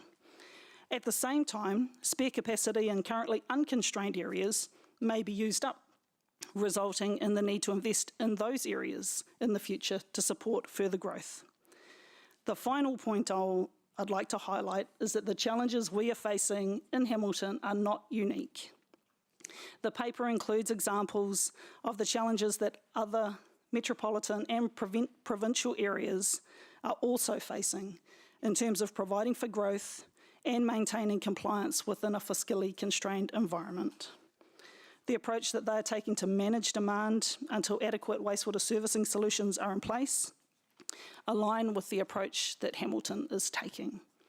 I'll leave it there and ask Andrew if he wants to add anything before opening for questions. Thank you. Thank you, Jackie. And as Lena did say today, we should acknowledge the good compliance record we have had with the plant. So I think it is something to highlight. Thank you very much for that intro. We've got questions, oh no, Andrew didn't have anything. I will just let elected members know that the maps in C2 and the public excluded report, because we resolved to bring that into public, you can refer to that in your questioning as well. Right, Ewan. Yeah, thanks, Chair. Andrew and Jackie, thank you. I've got a few questions. Can I first, Jackie or Andrew, can you just confirm to me the date when elected members were asked to approve the broader areas where water connections would no longer be available?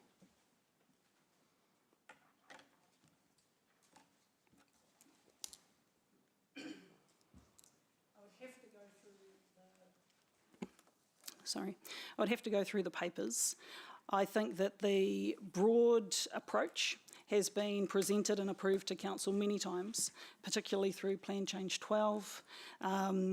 We've provided specific briefings in meetings, and there have been updates to you around the high-risk areas that we were adopting this approach for.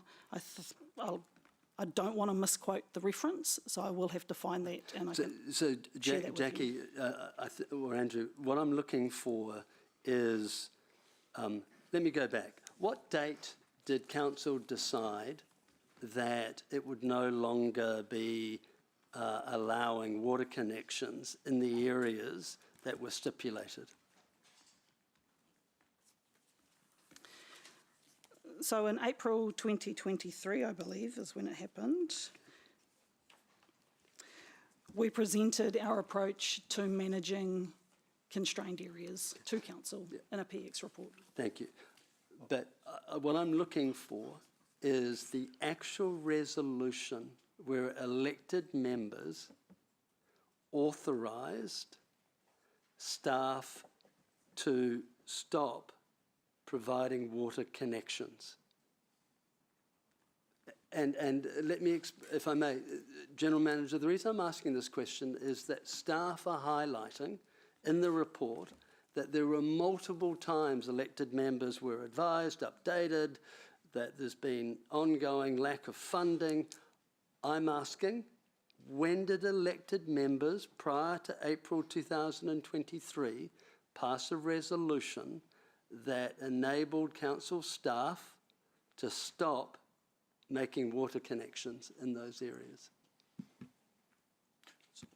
You won't find such a specific resolution. Right. Thank you. But if I may, so through the successive LTPs over a decade, decisions have been made, and going right back to 2004. Right.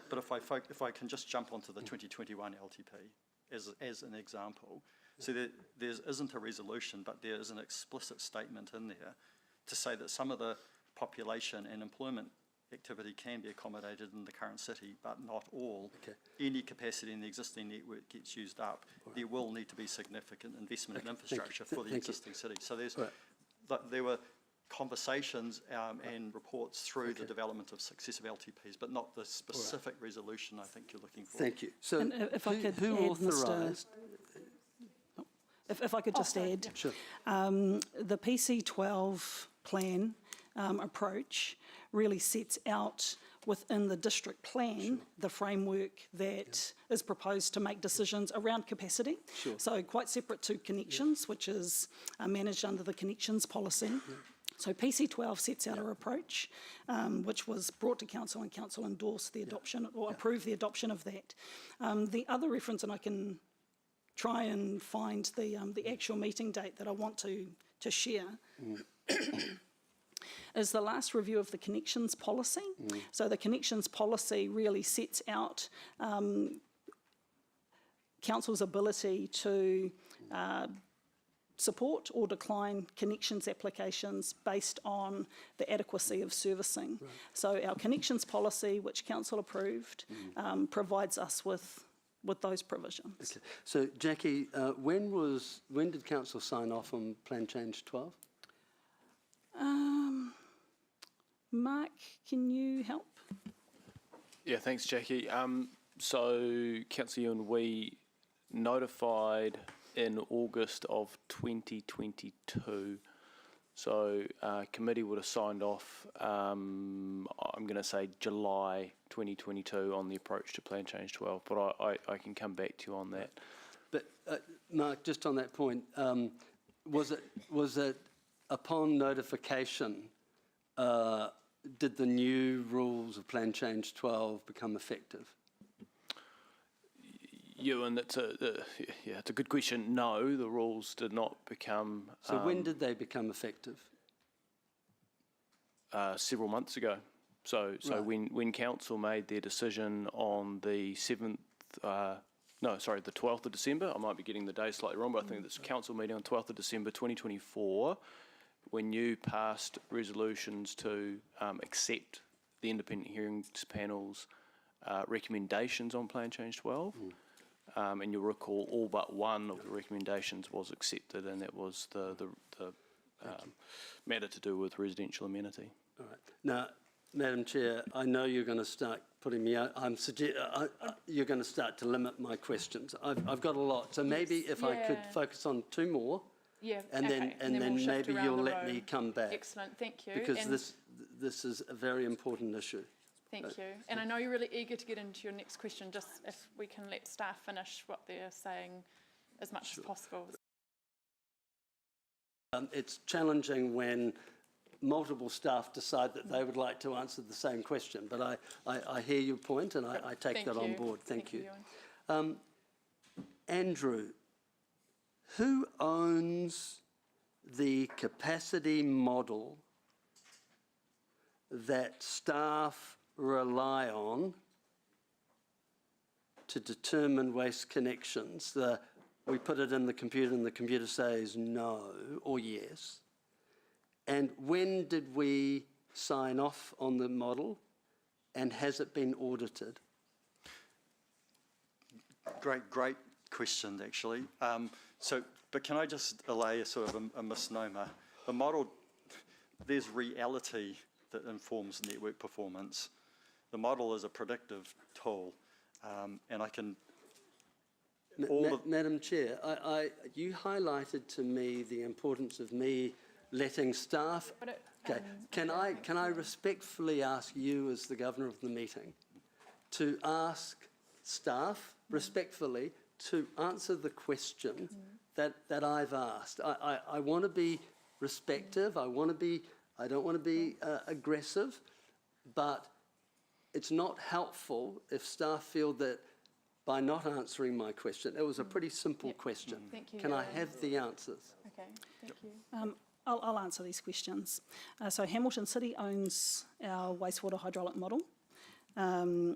It was originally built in 2015. As part of building hydraulic models, you monitor the network. So it is supported by a very intensive network flow monitoring, engaging exercise.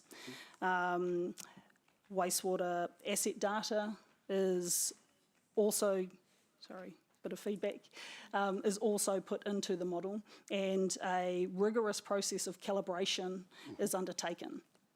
That's before you start putting in any future population projections or make assumptions around how you think the network performance might degrade over time.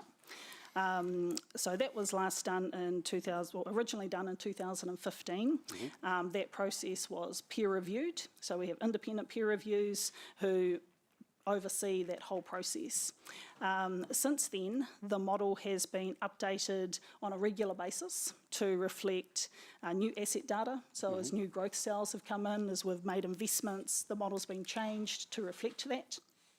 We've undertaken several model verification exercises where we've put in network monitoring devices just to recheck the accuracy of the model.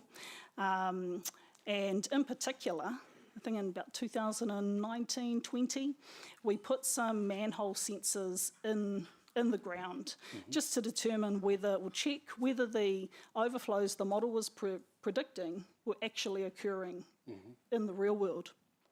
And what we found was, by and large, they were. So that's the origins of the model. We're currently in the process of transferring the model from its original platform to a new platform. So that project has been underway for about 9 months. The main reason for doing that is technology changes, and the workforce don't really have the capability to manage the model on its old platform. So we're transferring it to a new platform and rebuilding and recalibrating the model. The network monitoring to support that process was undertaken over a 27-week period across the city so that we're again calibrating the model and we have confidence that it reflects what's actually happening. That process is also being independently peer reviewed. All right. So I've got one other subject matter. And I'll definitely come back to you. Okay. So I've got one more that I want to finish now. I'm sorry, I didn't quite hear when we last peer reviewed the model. When was the last peer review? I know you said in 2015, I know you said you've had ongoing monitoring and you're now moving it to another platform. That's been happening. When was it last peer reviewed? I just need a date. Did say that, yes. The peer review's in process right now. Right. So there has not been a peer review in how long? There are different levels of peer review. An independent peer review. Yep. So our master planning process, which utilises the model alongside actual observations, so I think that's important. Yeah. Like Andrew said, the model's a tool. Sure. We couple that with real-world observations. Is an integral tool used to support master planning, which is undertaken on a 2 to 3 year cycle. The master planning process, including the modelling, is peer reviewed. And when was that? Well, the last round of master planning that was peer reviewed would have been in 2021. Okay, that's all I wanted to know. Thank you. My last question, and I think it will be to either Grant Kettle or Mark Davies, if I could. I noticed in the report the staggering figure of 754 resource consents applied for that were turned down. Could I have from staff an indication of the economic loss that would have generated? Just clarify, they weren't resource consents turned down, they were inquiries. Sure. And, yeah, so there was a distinction there. There's only been one resource consent turned down, the rest stopped at that inquiry stage. Madam Chair, but I understand your question Madam Chair, around economic impact. Thank you for that clarity. Obviously, most resource consents follow inquiries, and so I misspoke. Of the 754 inquiries that were turned down, what was the economic impact? And I guess the one resource consent that actually did go forward, was it turned down, and if so, why? Thank you. Thank you, Grant.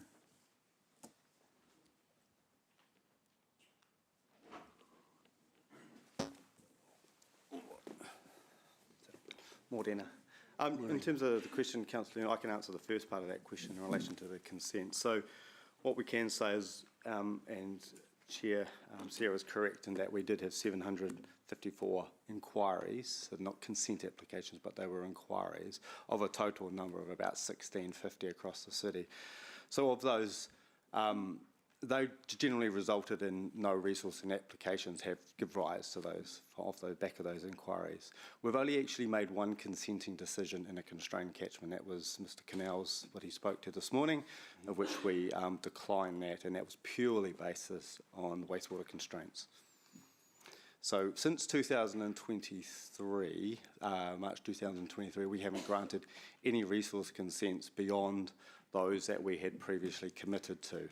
When I say previously committed to, so those are the ones that were either pending, so as of March 2023, they were in the system, and we granted those consents, or we processed those consents to a conclusion, granted all of those, or where we previously gave advice that there was no constraint, and we processed those to a granting of consent. And in terms of the economic value, from your experience, Greg? Yeah, it's probably not one for me, but of the 754, both in terms of loss of DCs, loss of economic generation, builders, etc., etc. Do you have an estimate of what that would have cost the city? Thanks, Ewan. Good question. I mean, it's short amount of time to do something like that, which is a pretty broad-scale economic analysis, but based on the loss of just the investment in construction, so construction costs, since March 2023, my estimate and with the team is between $7 to $15 million of GDP lost, and that works out to about $15 to $30 million of construction activity. And as I say, this would need to be, looked at, more closely to rely on it. But I think it's a good indication of sort of the order of the dollars. Thank you. I know I've run out of your patience, but I have more questions. Thank you. No problem. And some of them might get asked as we go around. Some of them as well. might. Yeah. So, and also just noting that within the draft motion as it is right now, there is a request for that analysis of economic impact, so there'd be an opportunity to kind of have a bit more detail on that. Yeah. Just for confirmation, you are happy to add the broader review, the sort of inquiry. Yeah, I as think well. we were just Okay. needing more time to agree on wording. Great. Right. Okay. Thank you. Cool. Thank you. Right. Let's move to Councillor Andrew. Thank you, Chair Sarah. I only have two questions. Jackie, the connections policy that you're working on, will you notify the public at least 6 months before implementing it so that we don't repeat the same sorts of problems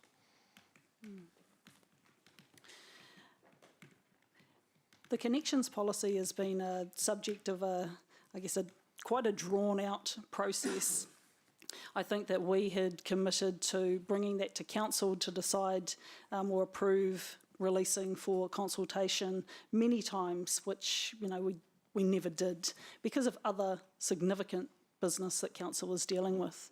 So as part of development policy, normal practice, and Ray Simpson, who's leading the connections policy review process, is in the room.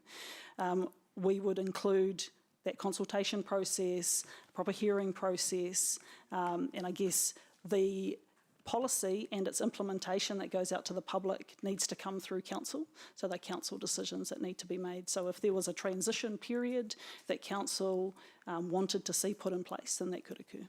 Thank you. Second question. So a couple of years ago, I asked for public web pages to show capacity to individual sites. The report notes that this is still being worked on. When will that be ready?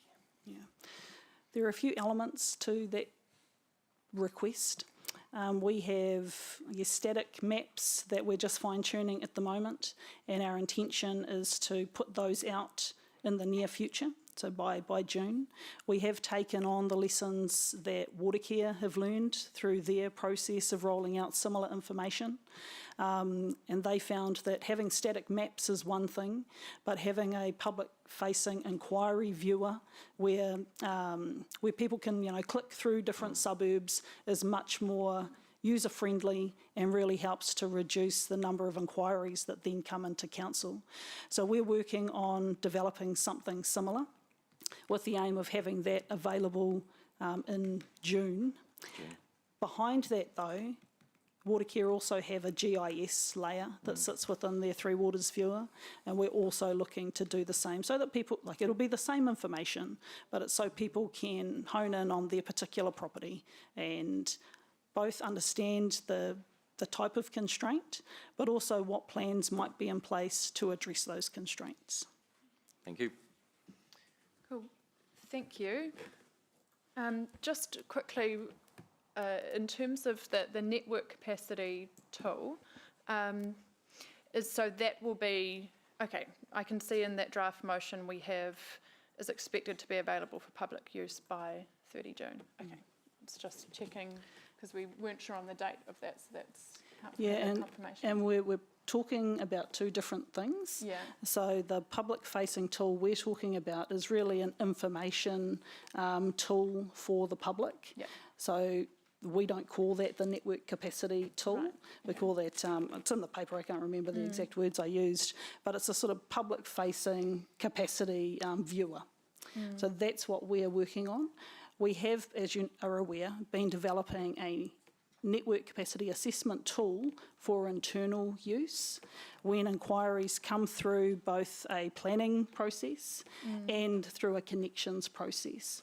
So there's a lot of work that's happened around the connections approval process that we would really love to, brief council on if the time was available. Not today, but in a separate briefing, just to step through the different artefacts that have been developed, so certificates, templates, those types of things, what the tool is intended for, because it's really a tool for our development engineers, and also a tool that allows us to capture approvals as they occur, because we only update our model on an annual basis. So if we're making decisions on a daily, weekly, monthly basis that consume capacity, we need a way of tracking that, and that's in part what the network capacity assessment tool is for. So that's an internal tool.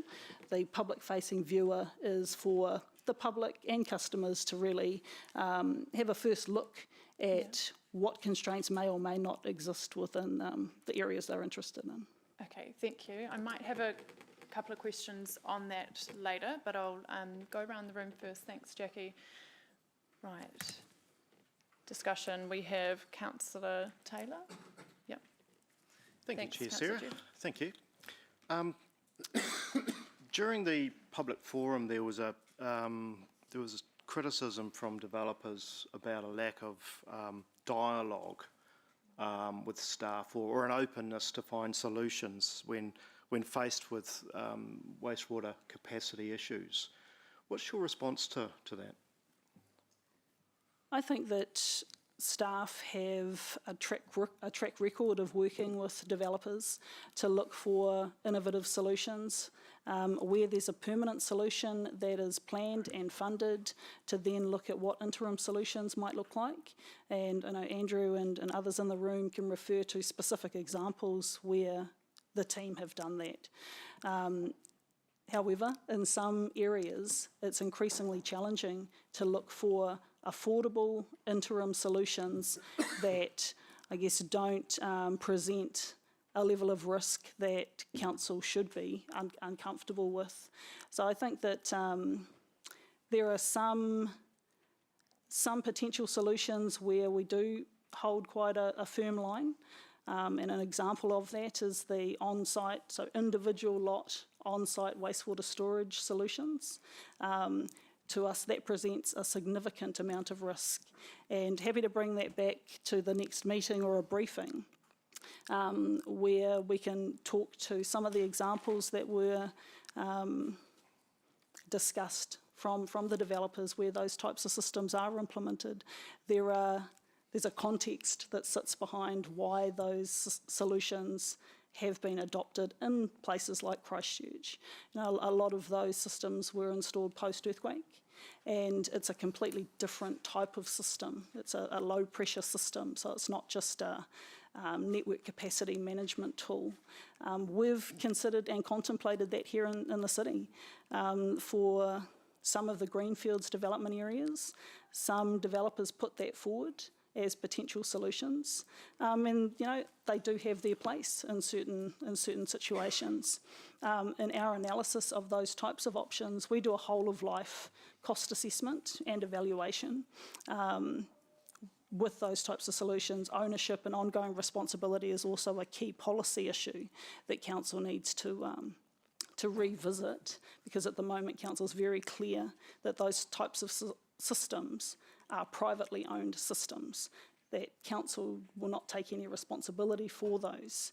That's an easy policy position to take, but when those types of systems fail and create public health risks and environmental impacts, the regulators often come to council to address them. And those are the types of risks that we contemplate when suggestions like individual housing on-site storage tanks are put forward.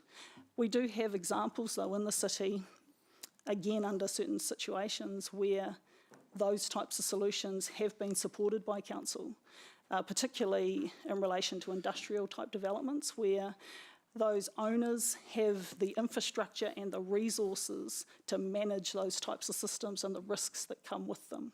The hotel that was recently fast-tracked, again, they put forward a solution which involved on-site storage and off-peak pumping as a method of managing the capacity constraints in the short term. Council supported that subject to conditions, and again, because they're a commercial entity that has the resource and the incentive to manage that type of risk themselves, that was a situation where council supported that approach. Okay, so are you basically refuting the criticism from developers that staff aren't engaging in enough dialogue and openness to solutions? Yeah, like I said at the opening of my paper, you know, we've heard their frustrations and we understand them, and I think we can do better in how we work alongside them to explore, you know, solutions that they might come up with, but also to share, I guess, probably more openly than maybe we do, the considerations that we take into account when we're evaluating different options. Okay, thank you. And just on that, so if a developer's request is denied and they query the methodology, what sort of access do developers have to the information that you are using in your model? Can they get it? Do you give it to them? Yeah, so for larger developments, typically, because modelling exercises aren't cheap, we often require developers to undertake modelling. So we've got a pretty tried and true process where we agree the brief together. We have third-party engagement arrangements with the consultants who manage our models on our behalf. So we land the brief, that goes to the modellers, they do their thing, and they come back with the results. So that's a normal process that we follow, particularly for larger scale developments. And so do the developers get to see all of that? Yes, they pay for it. Okay, so they get full access and full transparency of all the information we are using to make decisions? In terms of are you asking about the model itself or other considerations that we take into account? We're using a methodology to either say yes or no. So does every one of those 754 capacity queries, do they have full access to all the information so they can understand what's going on? Yeah, I would say right now they probably don't. Part of the rationale for reviewing the connections policy was not because it doesn't give us the ability to approve or decline connection requests right now, because it does, and we've had legal advice to confirm that that's the case. But we wanted to review the policy to provide that transparency so that it is very clear how we will evaluate capacity, how we will make decisions, and to remove subjectivity out of the equation. That was one of the driving factors behind wanting to update the connections policy. We have the issues and options report all standing there, ready to go, but with the changing environment we're operating in, the big issues that council have had to deal with, we haven't been able to get that to you. So I think the intention behind, just to repeat, sorry, the intention behind the connections policy review was to provide that transparency so everyone is very clear on how we will make decisions. Okay, and just to finish that, so when are we going to have that ability? When is every developer in the city going to have access to that information? Yeah, we've had to pivot a little bit just because of, and I know you don't want to talk about CCO, but because of that change, if it happens, we're really navigating, do we push forward with this policy review and all of these processes if that could change? What we're currently looking to do is update or produce a practice note that really sets out, well, this is how we will make decisions. These are the criteria, I suppose, that are being used or will be used to determine whether capacity is available or not. That will come to you. We just need to get a date on your calendar. Okay. Thank you, Chair. Thanks. Thank you. All right. We've got Councillor Emma up next. Thank you, Madam Chair. A large part of my questions have been answered by or covered by Councillor Taylor, which I've now answered.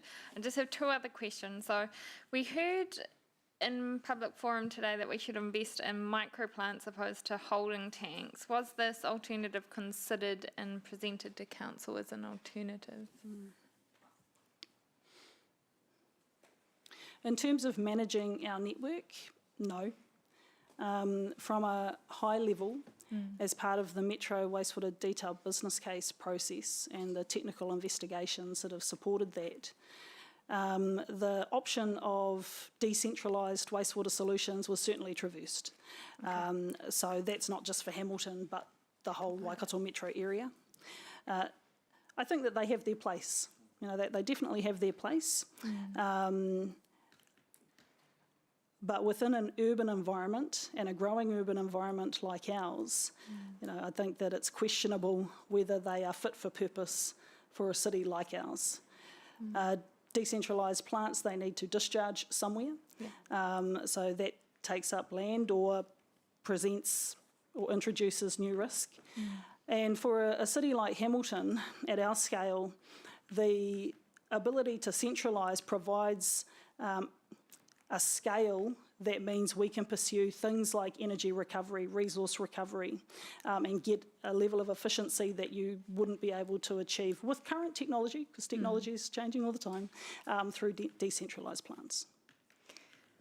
Perfect. And my second question was, I've tried to look back, but is it regular practice to present the number of queries declined to council, or do we only see the existing filed consents that have been declined or accepted?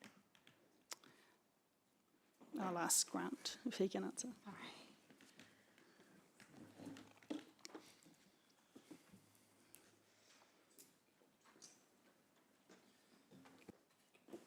Can you just repeat that question, please? Just trying to look back and trying to find when the number of queries of declined queries were presented to council. I only really see the So existing just for the files. purpose of the paper, so I understand that the number relates from March 2023 through to current period today. So of that, there's 723 queries. I think the short point here is that they didn't give rise to any applications as such. No. Decisions were then, that informed the developer's decision as to whether to proceed with an application or not. And in this case, the development response has been to not proceed based on the advice that has been given by Three Waters / development engineers in terms of capacity constraints.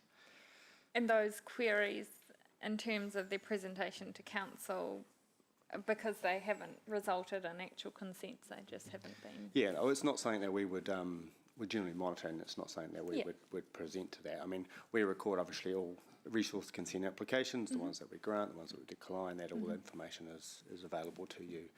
But we certainly don't record and present that in terms of queries, no.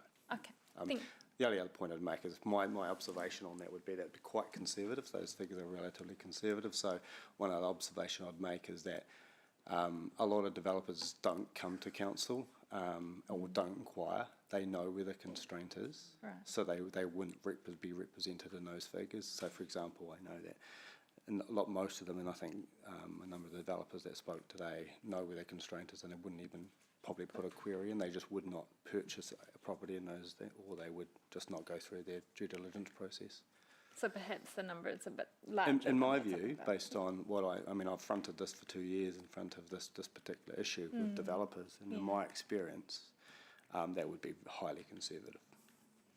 Thank you. That's all my Probably, questions. Grant, just worth adding that once that public-facing tool is available on the website, the one that Jackie referred to earlier, you may not know about some of these inquiries. They may just self-serve off the website, see the information, and The thing for developers to be able to engage directly with the tool to make their own informed decisions around capacity. Thank you. All right. We have Councillor Louise, who's been waiting patiently. That's all right. Thank you, Chair. I just wanted to clarify, the report discusses that there are some places that are wastewater network constrained. I was just curious about the historic constraints. We've sort of talked about 2023 as a line in the sand. Previous to that, have there been constraints in these areas?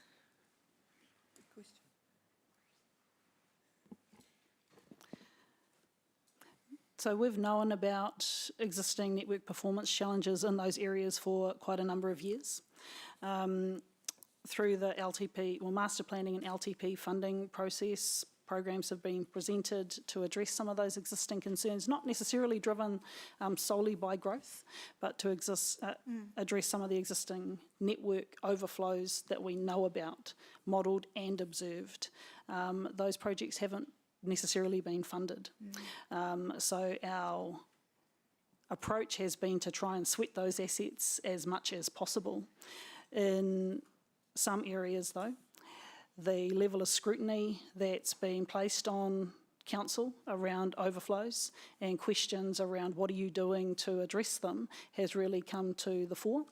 And that's been part of the rationale around needing to actually adopt an approach that more actively manages demand in those areas while we're securing funding and delivering the investment that's been recommended.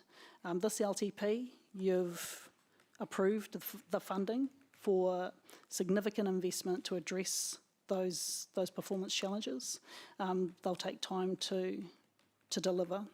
There have been other parts of the city that have had significant constraints that through historical investments you've addressed. So for example, on the west, the Western Interceptor midsection was duplicated around Avalon Drive. So significant investment by council to really help address some of those existing constraints and also support development in Rotokauri. Peacocks is another example where development of Peacocks was put on pause until there was a strategic, sustainable wastewater servicing solution in place that's now in place. Cool, thank you, that's really useful.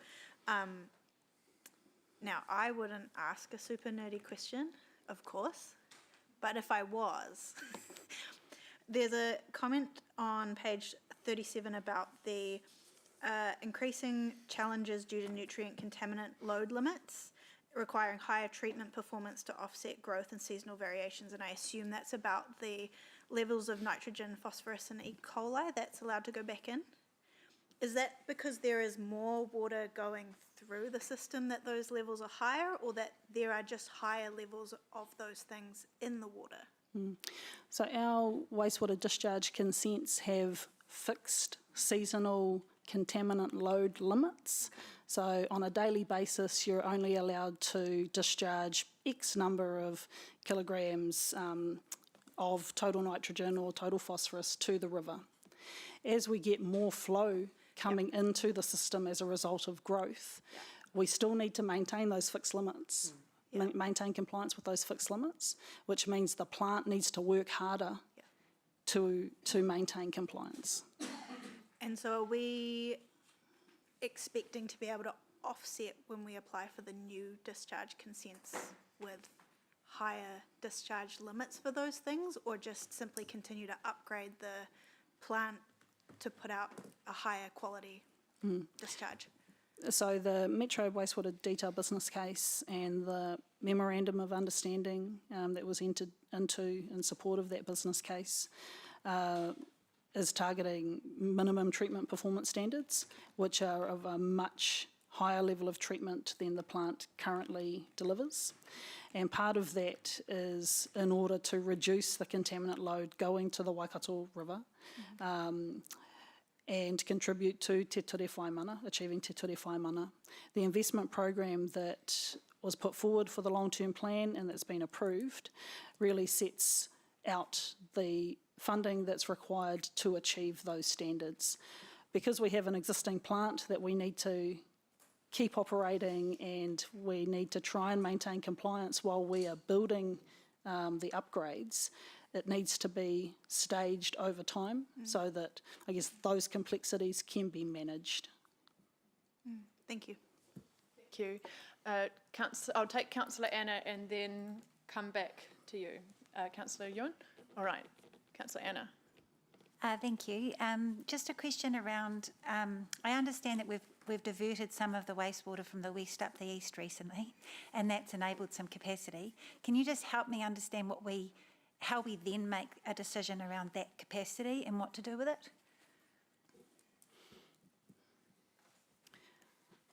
So that's in relation to Te Ano Fitzroy pump station diversions? Yeah, very good question. The way that we typically make those types of decisions is on a first in, first served basis. We have some questions that we'd like to pose to elected members around how we might prioritise the use of some reactive investment funding that you did fund. I know that you put forward a proposed program to do that, which wasn't funded, but we do have a smaller bucket of money available to help support investment in local networks as part of development conversations. How we use that money is something that is probably worth discussing. Otherwise, we would probably default to a first in, first served type approach. Okay. Oh, that's great. So there's a potential to consider the kinds of developments and what they might enable in terms of housing, for example. Yes, particularly around how you might utilise that reactive funding that's been included in the long-term plan. Okay. Sorry, just two more questions. You said that spare capacity might be used up in currently unconstrained areas. So do you have information, I guess, based on projected development, where those currently unconstrained areas might become constrained? Is that information that can be provided? I would have to have a look, Councillor.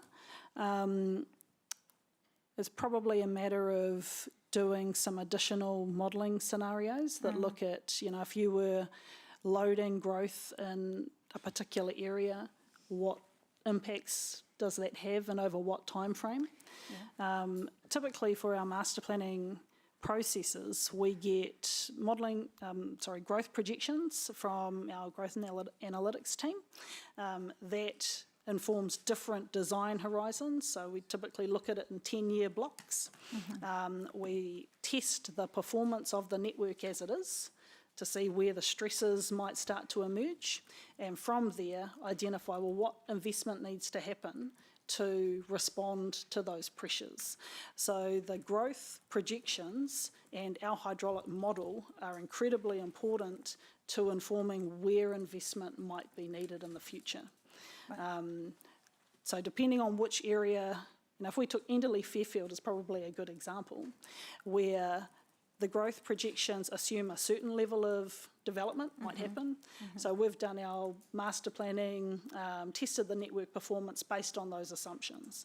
Those assumptions do not test, like an extra 2,000 dwellings, which I think Kāinga Ora have spoken about in the past, what that might look like in terms of network performance and upgrades that are needed. To really understand what would be required to respond to that level of intensification, we need to look at it much more closely and test what the impacts of that level of development look like, and then what might need to be invested in to respond to it. Cool. Yeah, that was more a question around how greater certainty might be, I guess, provided. I guess in terms of is it fair to say that Council is prioritising or intends to prioritise brownfield infrastructure to Plan Change 12? And then doesn't that then provide some certainty to developers about what our investment intentions are? Yeah, I think through Plan Change 12, you have prioritised the Stage 1 CBD and walkable catchment. So you've done that through your planning framework. You've done that in the extent of the networks that will be considered when capacity is tested, because if you have a large hotel development, as an example, that could have potential impacts on the local network. So you need to test that, and if it does, someone needs to upgrade it. But some of the more strategic network constraints, you've decided that Council will own those constraints. So I think through the Plan Change 12 process, you've prioritised the Stage 1 area.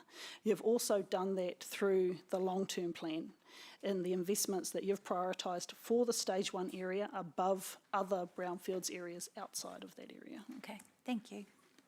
Cool. Thank you, Councillor Anna. Councillor Ewan. Yeah, thanks, Madam Chair. I've got 3 questions. This one's a really quick one to you, Jackie. Who now manages the model? You said a company, a consultant. Who are they? So the company who are currently rebuilding and recalibrating the model are called HAL, so Hydraulic Analysis Limited. HAL, okay. And will they hand that back to you once they've finished? Yeah, so as they're going through the process, they've done the dry weather flow calibration, so that's complete. They present that back to us as staff, to the operational teams, just to check in, and where they highlight any issues, just to work through those. They're going through the wet weather flow calibration right now. They'll go through the same process, so present those back to staff before, I guess, landing the final model, completing the reporting, and either transferring the model files back to us. We don't have in-house modelers per se, so we have an outsourced model in terms of engaging consultants to operate our model on our behalf. So we still need to work through who we might get to operate our model on our behalf, but transferring it to this new platform, InfoWorks, means that we have much more expertise within the market available who can operate our model. Right.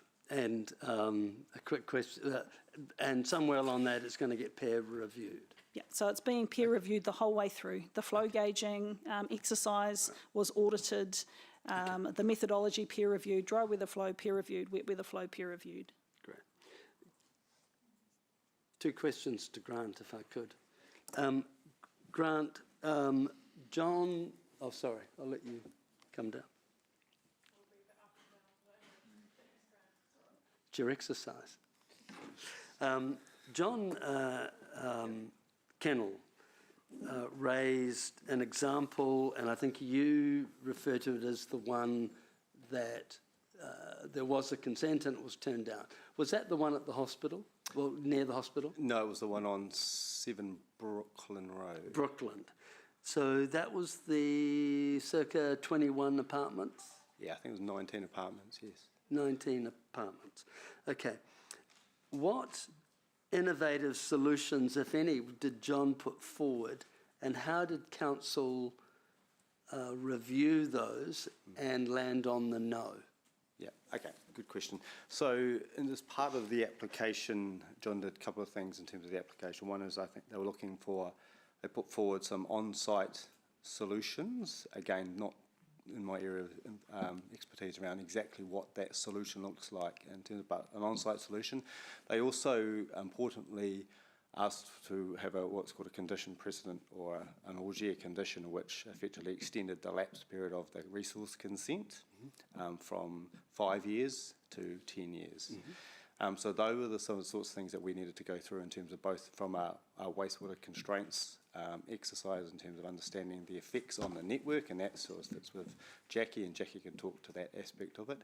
But from a planning side of things, it's also very important to look at that in terms of the mitigation in terms of the constraint. So I understand it was a local and a strategic constraint, Jackie, in terms of the intervention and the timing of that constraint. And so from a planning perspective, we formed the view that even with an AUGEA condition or an increasing of the lapse period, that we couldn't get to a point where there was certainty that there was an infrastructure mitigation in that time frame.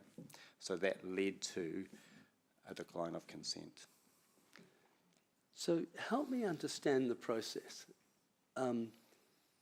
So you as a planner, or your team of planners, will walk me through the process. Do you then circulate the application to all the different departments of council and ask for them to feed back, and then you collate that, and then you make a planning decision?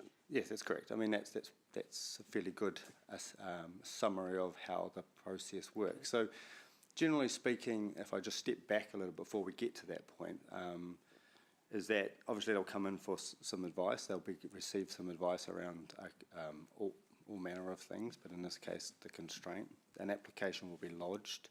You're correct in that it will then be circulated to the relevant internal or external inputs that would input into a process. So for example, in this case, obviously very much in terms of our strategic Three Waters team, development engineers would give advice around that particular application. Based on that advice, that would then go back to the applicant. So it's very transparent. So there's no, and then they would respond to that. And then at some point along the process, we would then need to make a decision based on that. Right. And that's where we get to in terms of the decline in this particular case. So help me as a layperson to understand. So in the end, you said no. Correct. Because you weren't able to mitigate the concerns that our water infrastructure people had. Correct. It turned on infrastructure. Thank you. One last question, if I could. John raised a property by the hospital. Yes, he did. The Hopper Road. And he also said, again, this was another straightforward development. Why did we say no to that one? I'd have to have a look as to why we said no. My understanding is I'm not sure whether he's applied for a resource consent, so I'd have to look at the specifics. My understanding from what Mr. Cannell was saying is that he may have had a development that he couldn't get away, and the advice may have been that he is in a constrained network and therefore hasn't applied for a consent. But I'd have to go and have a look. But so would that have been captured? Sorry, Madam Chair. Would have been captured as an inquiry? So that would be one of the 1,600. Yes, that's probably what I'm saying, Councillor Ewan. Is it could have been an inquiry as to a property, right, and then he may have received some advice to say it's constrained. My last question: have you, in your role as the planning enabler, where all of this stuff come back from different departments, yep, are you aware, or could you point to any consent that has been granted with a discharge tank or any sort of innovative solution that a developer has put forward? The only one that we have supported that I can think of is the one that I think Jackie referred to around the camping ground, although we weren't the decision maker in that case. Okay, so so that's the one that okay. I can So we recall. didn't make that decision. No, we didn't, but we supported the application. So, Madam Chair, so are you saying that in fact you can't point to any example where council has accepted any innovative solution put forward by a developer recently? What I can say is, what I do know is that since the 2003 we haven't granted any consents in the constrained catchment. Right. And that's fact, that is true. So that would lead me to say, no, we haven't granted any resource consents or innovative solutions in a constrained catchment since 2023. Thank you. That is correct. Thank you. All right. We've got, how are you guys going? All good? Okay. I have quite a long list of questions at the end of this, sorry. Who do we have next? Mangai Jaydoon. I've got a few hopefully quick-fire ones. Ben in the public forum talked about prioritising healthy soil, and I'm trying to understand whether that's something that would work for Hamilton City, and have we considered it?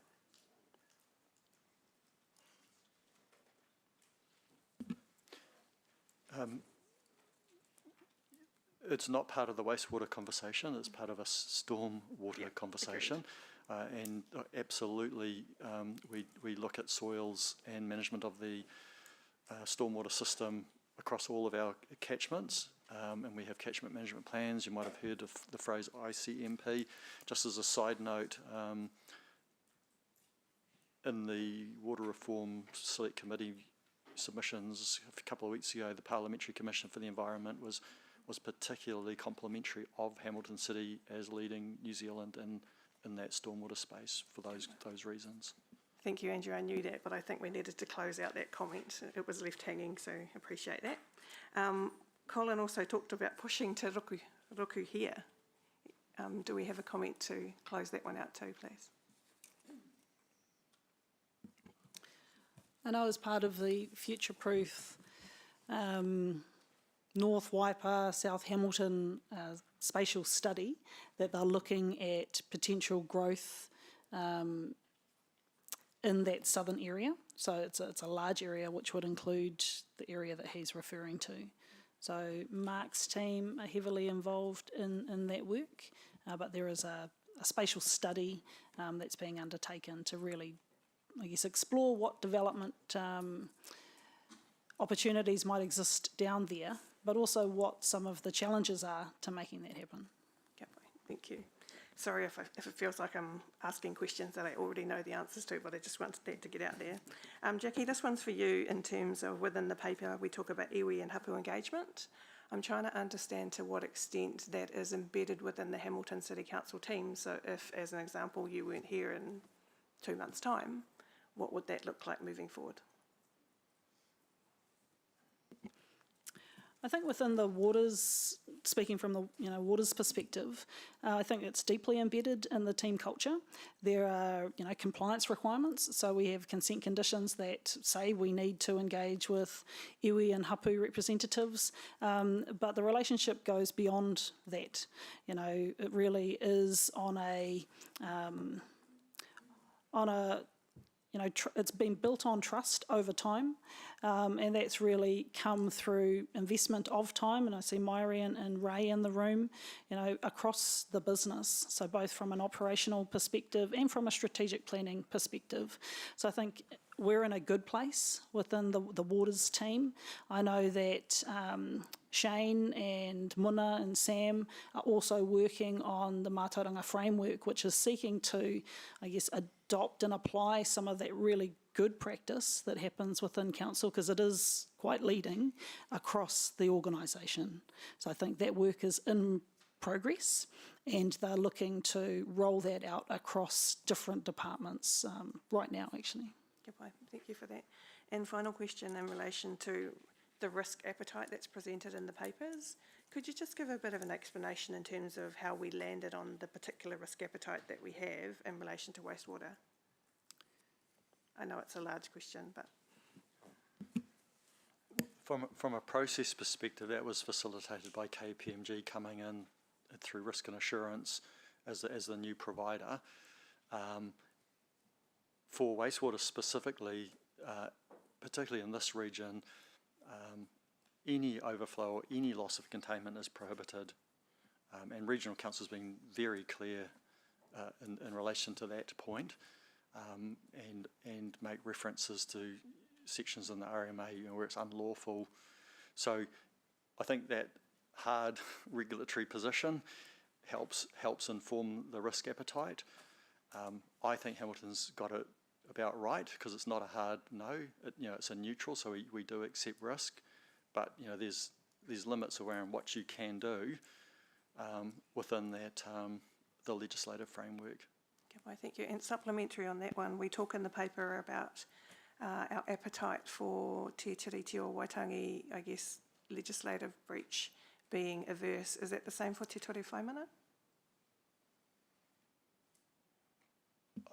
So I'm not sure I quite understand the question.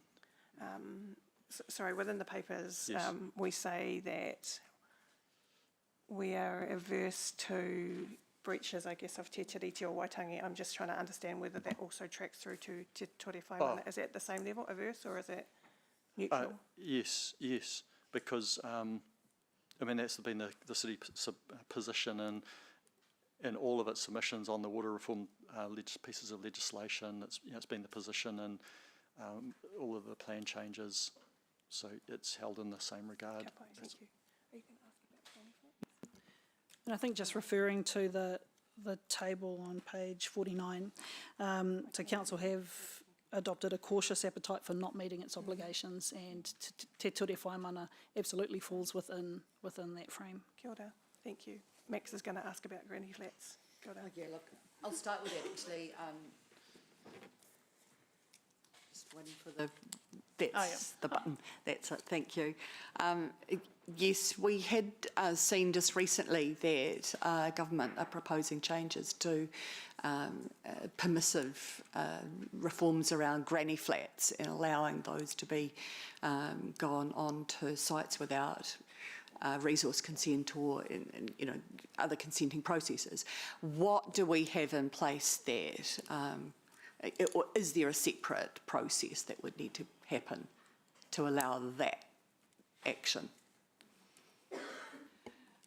I don't know if Grant or Ray want to help answer that question, but while they're making their way up, I know that one of the policy provisions that's certainly been discussed at a staff level and in briefings with elected members is what should the threshold be to apply the connections approval process in terms of the capacity assessment element. And the approach adopted there, and correct me if I'm wrong, Ray, was really to be mindful of those ancillary building provisions and to not require those to go through the capacity assessment process for a few reasons. One of them being just the practicality of undertaking capacity assessments for every single development, but also wanting to provide for that type of development within the city. Grant's at the mic too, if you want to add anything, or correct me. All right. So from a district plan perspective, currently at the moment, so an ancillary dwelling could be a permitted activity for where resource consent is required currently. We are granting those consents even in constrained areas. The reason they're not in the package, there's only a handful of those that we would receive. Most of those would probably go through a permitted activity. But as Jackie said, is that between us, we're trying to get into a position where you wouldn't, you'll still be able to get a connection in a constrained environment, and that would be through the connections process. Okay, thank you. I think going to be okay for mum and dad on their big section, potentially, isn't it? Also in the paper you talk about unique developments and criteria that could be identified for the June paper coming forward. Unique developments, you know, I'm not quite sure what that is, and I hope that paper might be able to explain that a little. Some of the developers that were in the forum today might fit into that criteria. Do you see that that might be an opportunity for their input into that, and how might we be seeking that feedback also?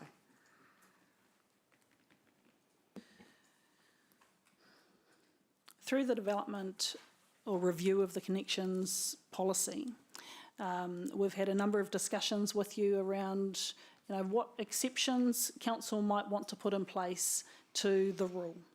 And some examples that have been discussed, and this hasn't been landed, we need to come back to you to really flesh this out, are things like, if we take the university as an example, you know, strategically important to the city, and with an infrastructure capable of managing things like an on-site storage facility, that might be a unique development because of its features. You know, the hospital might be the same. So regionally significant with an infrastructure capable of managing things in the interim. So those are the types of things that we've been thinking about, not so much the, you know, one or two additional dwellings on a section, because that's not particularly unique. And if you went there, it will become the rule, not the exception. So we have discussed, I guess, the risks associated with some of those interim solutions with you. We probably need to come back and revisit that. It has been some time. I remember that one of the councillors, I think it was Councillor Anna, raised the question around should social housing fall in the bucket of unique, a unique development. And I believe the staff advice to that question was really, how do you define what social housing is, what it isn't? How do you get guarantees around that? And again, how do you make sure that the exception doesn't become the rule? And a much more effective way of supporting that type of development would be through prioritising funding to actually support it. And I think that might be where Councillor Anna's recommended program came from. So those are the types of, I guess, developments that staff have in mind, but that's a conversation we need to come back to you and have. So you're thinking more about features rather than players in the market, so to say, and that you wouldn't expect that even Kāinga Ora would fit into that type of consideration? I think it depends on the type of development and what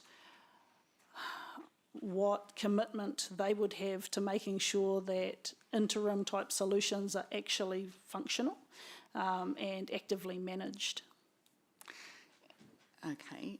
All right, that's helpful, thank you. And finally, Chair, in terms of Mr De Silva's submission this morning, He talked a bit about developers working with council to take on the job rather than allowing council to do it, and that's done in a more cost-effective sort of a way. Have we got any examples where we've worked with developers in that way for outcomes, either for cheaper solutions or better environmental outcomes? There are quite a few on scale, though. So, for example, the Hounsel 7 developer deal in Rotakari Stage 1, that's an example. So they're going to deliver it through their resourcing capability. Hamilton City is going to avoid over $100 million of costs that would normally sit within an LTP as a consequence of that arrangement. And plus there's the cost that the city does face is deferred a number of years out. Yet, if you went out on site today, you'll see the development is in full flight and is taking place. So that's an example on scale. We've done it with other developers in the past. RDL's another example where the strategic solutions weren't available and were a few years away. And through a PDA, there was an arrangement where they put an interim arrangement in place and ran and operated it, and then it got decommissioned. There's one, I'll stop the examples, but there's one coming up very quickly, which is the university. So there's a paper coming through to Infrastructure and Transport Committee. So if I keep this just to wastewater, it's exactly the conversation today. So they are wastewater constrained in the precinct that they are in, and yet they have development aspirations. I've personally sat in the conversations, and they're very open and enabling and inquisitive and innovative, and there's a solution there that they're promoting that we think is eminently viable, but it's an interim arrangement for all of the reasons we've heard this morning. That'll come through for a council decision in the next 4 weeks or so. So we do bring these up as well when they're very large arrangements. Other examples, Peacock, there was a comment today, so the Peacock infrastructure for wastewater does have capacity for 20,000 people, but we've already diverted all of the trade waste flows out of the water treatment plant, which was currently going up the western side of the city, into that. And there's a number of other western city side pump stations that are in final stages of design for active diversion. Unfortunately, it takes 1 or 2 years to build these diversions, but that'll essentially, for want of a better word, borrow that 20,000 person capacity out of Peacock and take 2,500 household capacities off the western system. So there's just some examples of some of the innovations that are being brought to bear, either directly as council or in partnership with developers. I know I haven't given examples about very small developments, but hopefully that's my examples are useful. Thank you. Thanks very much, Chair. Councillor Louise. Really short, hopefully quite simple. Just regarding the motion, if I can ask a question on that. Doing is we were going to break after questions, then when we come back have all the questions on the motion, but if it's something that you need to kind of work through now, then happy to take that. It was just the addition that was emailed through, just around the independent review that would include the decisions made and actions undertaken over the last 10 years, how we got here.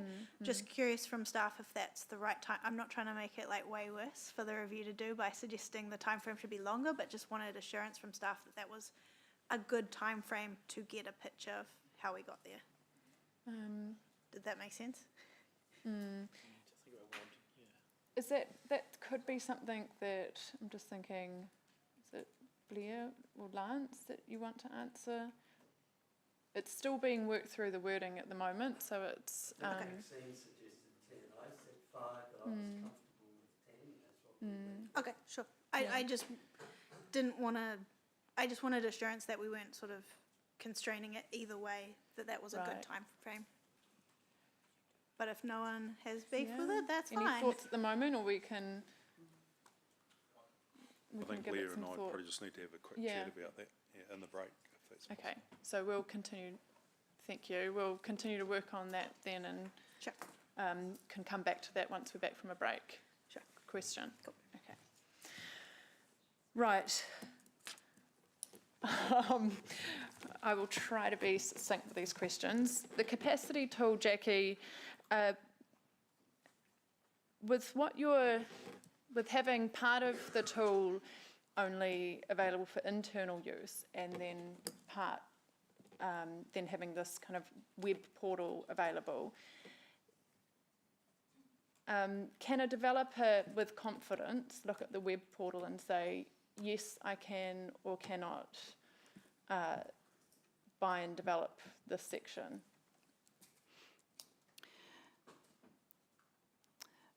So our intention is to model it off of what Watercare have developed.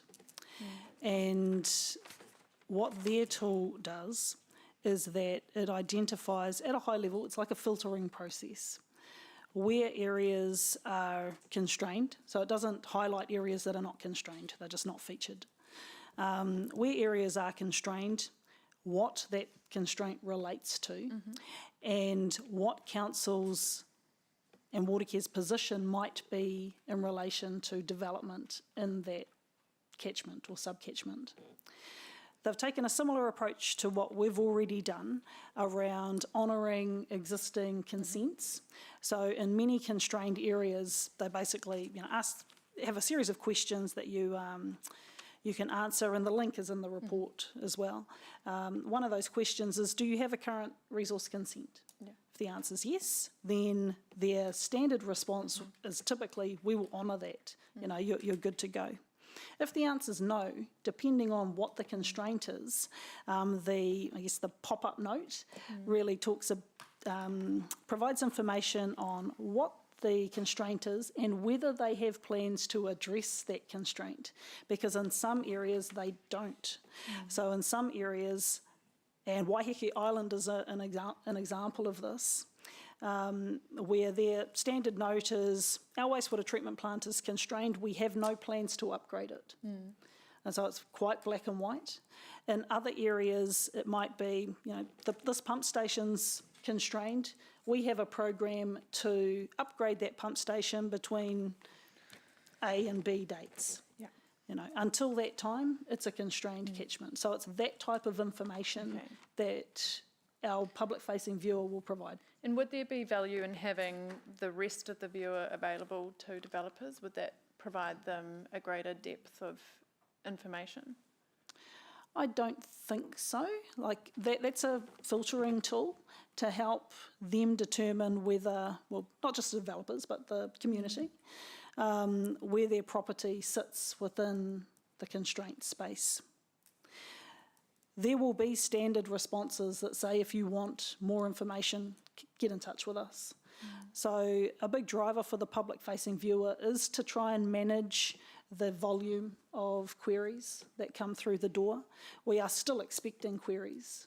And for the queries that do come through, if they're wanting specific information about what would the impact of me converting 2 dwellings to 20 look like, then that information, we have a smart form where they pump all of that in, and our development engineers will run the network capacity assessment tool for them. A template standard report will be produced from that process, which will give them all of the information that our development engineers have at their disposal. So that's the process that we've developed, and it would be great to present that to you so that you get a full view end to end on how we're anticipating this the process will run, because there are different layers to it depending on the level of interest that a customer might have. And briefly, would it be possible though to make more of those functions available? We would have to discuss that with our digital team. From a technology perspective, I don't know the answer to that. I think we'd have to think carefully about what benefits doing that would actually provide, because one of the key elements of the tool is really to look at, once we approve connections or consents, to log that consumed demand or consumed capacity, so that you're assessing the cumulative effects of development within the catchment. If people have access to the tool and they can just worried about what I'm doing, things could be changing around them that they're not necessarily aware of. So I think we just need to really weigh up what benefit that would provide and what the costs and risks of providing that look like. Okay, thank you. In terms of the model, do we own the IP? Yes, we do. Okay. And how much does it cost when a developer comes to us and says, I want the modelling to understand the current capacity here or here? What does it usually cost? It depends. So they'll ask, and we've got Debbie and others in the room who deal with development inquiries all the time. We have modelling results that are available to us as staff on our internal GIS viewer. And so those are based on different time periods, so existing network performance and then projected performance with growth. So if it's a simple, what does the network look like in this part of the network, the team typically can go to that GIS system and just provide that information directly to them. And I'm not sure if we charge for that. If it's not easily available? Yep. So if it's not easily available, it depends on the scale of the development and what it is that they're proposing. And it can range from, and also it depends on how we procure it. We have found over the years that the cost of engaging our external consultants can be quite prohibitive, like $10,000 to $20,000 to undertake a modelling exercise. So in some cases we've tried to manage that ourselves, because a lot of the consultants' costs come with just setting up the project. Setting up the project, a lot of admin type things, type activities, in addition to the actual work that people, and this applies equally to council as it does to developers, as opposed to the actual modelling work. So in some cases, council have, and I think the Te Rapa Racecourse plan change is an example of this. Council have entered into the agreement with the consultant just to cut out a big chunk of those costs that would normally go over to the developer. But typically several thousands of dollars, if not more. Okay, thank you. Jackie, in terms of the innovative solutions, there's been suggestion of having at least interim solutions. Say, for example, we know that we're going to have a bulk storage tank going in this area that will eventually serve that catchment, and it's within the next 8 years. What is stopping us from then saying, okay, this is coming up, let's back ourselves that we are going to deliver this.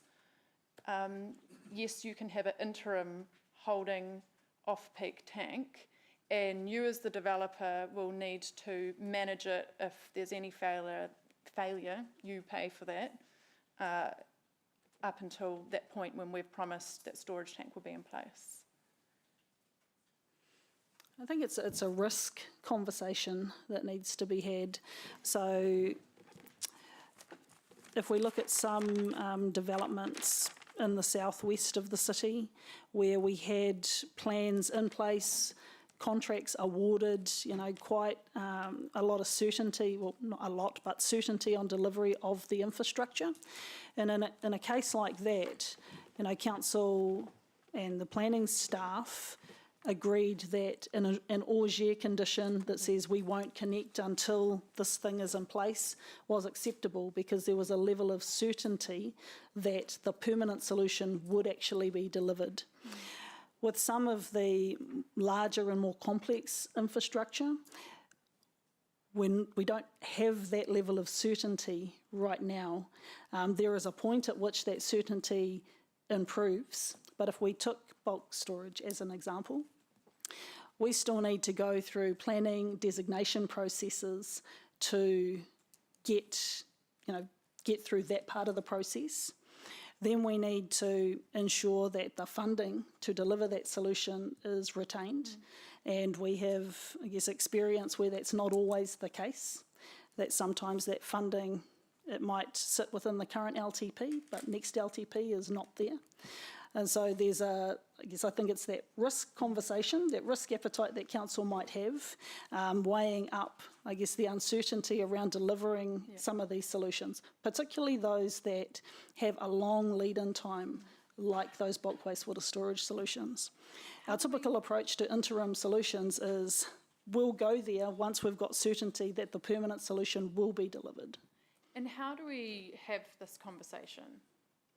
Is it that we need to go back and review again our approach to the draft water connections policy? Would that, for elected members to go actually, from everything that we've heard and looking at this current situation, we want to review our approach so that's not just unique developments, but that we may have some sort of approach where, for example, we know that we're already prioritising a particular area through PC12, and so could we discuss having particular areas where we have infrastructure that's in that period? How would we have that conversation? That's a good question. To me, the first step would be to have a workshop on it, to really talk about the risks and opportunities associated with some of those solutions. So you're getting a full view and full considered view of what those risks look like and what the benefits look like, from your perspective. Then I do think it's your decision around what level of risk you're willing to take or accept.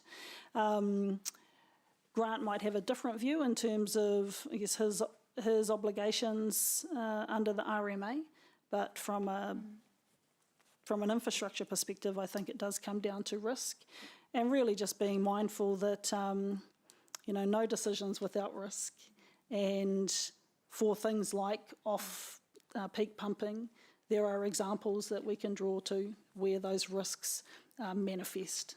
Yeah. Thank you. Briefing. Yeah, so I'll go back to in lunch in light of all of this discussion. Thank you. Just having a look. Oh, we have a question from Mayor Paula. Okay, she must be listening in. What creates the best opportunity in the short term to unlock growth prior to local waters done well? So I guess beyond those innovating, is it the innovative solutions? What's the best opportunity? From my perspective, the best opportunity is directing growth to the areas that you've already invested in and that your plans prioritise. Okay.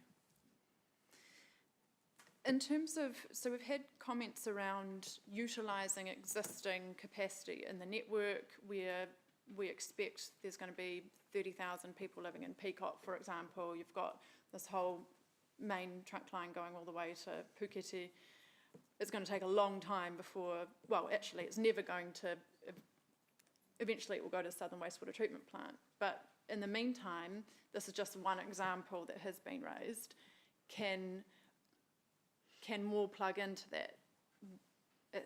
Are there other opportunities like that where we take a more first in, first serve basis and again go, okay, if we allow the use of this now, it means that we'll need to invest further to allow capacity in that future area later. I think Peacock's is unique in that its network is a pressure system.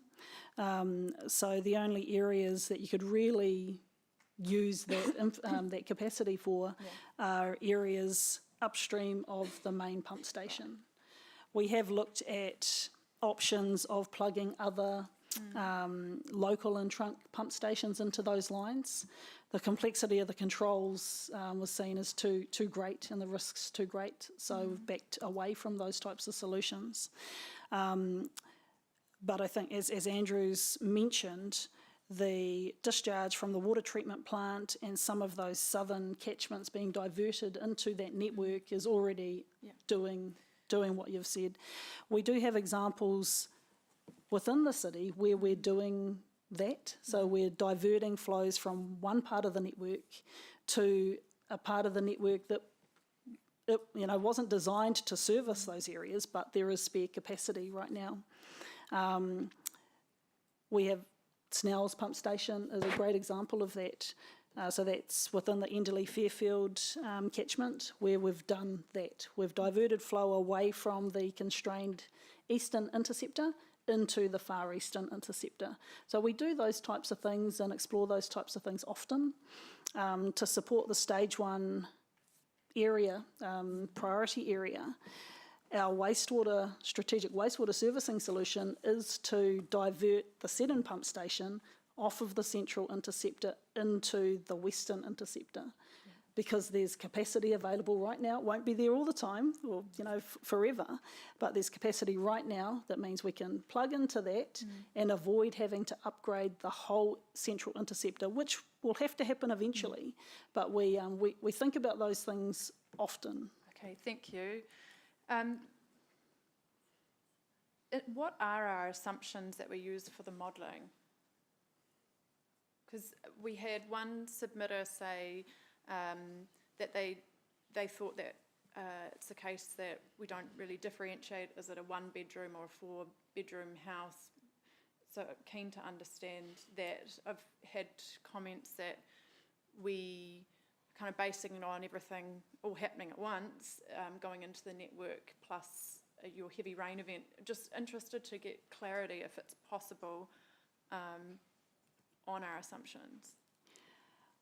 So all models have many assumptions. Like I explained, the base construction of our model really utilises network monitoring data. So that's an extensive program that's undertaken to collect data from our network, including rainfall data, to then use to calibrate our model. And so our calibration really utilises that network monitoring data alongside population information, which is provided to us from the growth and analytics team, to develop a model that reflects the real world. So that's probably the first thing. There are a number of assumptions that are made to get a good calibration, but the way that the modelers undertake that process is to really check, this is what the flow gauge captured, this is what the model's saying, how do they match? And there are guidelines and good practice that we follow to ensure there's a good match. And if there's not, there's inquiries that are undertaken through the modelling process to understand why. What's the reason for that not being a good match? The peer review process has also got a casting, an independent set of eyes on the process that's being adopted. So it's really important to understand that this isn't just a computer-based model that someone whips up and doesn't think about what's actually happening in the real world. It's founded on solid real-world data, so that's the first thing. When it comes to how the network might perform, the predictive part of the modelling, there are assumptions that are made around growth, where that might happen, at what rate, and again that's provided to us from the growth analytics team. Because the infrastructure that we're planning and designing for has a much longer outlook than some of our population projections, we often change the density and demand assumptions, particularly for greenfields development areas, from what the team might provide us. And a recent example of that is the stage 1 development area. So Greg and his team, they use NIDIA information and disperse that growth across the city. over a certain level of a certain time period, and they have certainty to a certain extent of those predictions. When you prioritise, say, the stage 1 area and say, actually, we want to see development happening there, when we're looking at what infrastructure is needed to support that, we want to make sure that it actually reflects the density you want to see. Like, that's really important, because if we just designed based on population projections that are changing often, there's a high likelihood that we would undersize infrastructure or not recommend infrastructure that you actually need to support development happening in that area. So there's a lot of assumptions that are made around growth. We also make assumptions around how we expect the network performance will degrade over time. So as the networks get older, and modern construction methodologies and modern materials have improved this greatly, and that's reflected in the assumptions. But as networks get older, their performance degrades. They get leaky, roots get into it, and so you've got to provide for some of that groundwater, surface water actually getting into the network. Those are a set of assumptions that are included. And just one final thing, it's a big one. Sorry, probably way too much detail. For the purpose of our performance modelling and the upgrades that we recommend, we make a huge assumption here on the design rainfall and network overflow frequency that is acceptable. Given that it's currently prohibited in the Waikato, the fact that we don't plan or design to eliminate overflows is a risk-based decision that I guess we take. What we've adopted is the standard that Auckland have adopted, which is no more than 2 overflows in a 2-year rainfall event. So I won't get into that. But they've adopted that because they have a consent for it. We've adopted the same standard. So our performance modelling, our capacity assessments are based on that standard, which is not an extreme rainfall event and is not targeting 0 overflows either. But that's, I guess, a risk-based assumption that we take when we're completing our master planning processes. Okay. Thank you. And just, I think I'll make this my final question, and then we're going to go have a lunch break. How did we suddenly have so many areas all at once be identified as constrained? Did something change that in the way that we model or the assumptions that we make? How did that happen? So like I said earlier, the existing network performance challenges have been known for some time. So what I've included in the paper are modelling results from 2015, 2018, which showed overflows predicted in the south and in the east. So we've known this for quite some time. We've put forward programs to address it. Some of those programs have been funded, and you've invested in things like the Western Duplication to try and address those. And you've taken a risk prioritisation process to identify which projects you do. Hillsborough Pump Station is a great example. We identified that as the highest risk overflow in the city. You decided to fund that, it's been upgraded, job done. So now we're working through the rest of those priorities. So the constrained areas are not new. In terms of deciding or taking a different approach to how development will be considered, part of that, I think, came through PC12. So really, we put our position forward to you around needing to prioritise where development happens based on the investment that you're able to put into those areas, because you can't afford to do that everywhere all at once. Coupled with the pressure from our regulator and the fact that we have no consent, it's currently prohibited for network overflows to occur. The position that's been taken in the south and the east is really trying to manage those risks. Okay, so those are the only 2 things that changed in that time, in that period when we went from you can still develop to we have large areas where you can't. It was Plan Change 12 and the change in approach from the regulator. Well, and taking a more deliberate approach to managing demand on your network than you have in the past. Okay. Right, I got a note. Deadline 12:55. Sorry if I so may. we've got a, There is a lot more. So, for example, and I can't remember the year now, but the city put a moratorium in for wet industry. Yeah. So most of the cities, each individual wet industry for wastewater can consume thousands of household units worth of capacity. And of course, most recently, quite a large number of wet industries have been consented. Almost an entire LTP's worth of household capacity has been taken up. Now, that's not necessary on some of these networks in these residential areas, but it still uses the interceptors and still has to get into the treatment plant, and the treatment plant now needs to service 20 years of growth in the 10-year period. So that's just another example of some of the things that have profoundly changed in recent years. Thank you. I think everyone is probably ready for a break. Yeah. Sorry, I'll just add one final thing.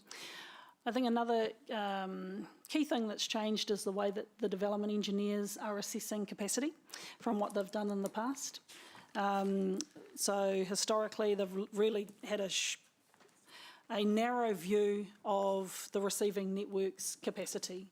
So really looking at the capacity of the pipe outside the property and maybe a couple hundred metres down.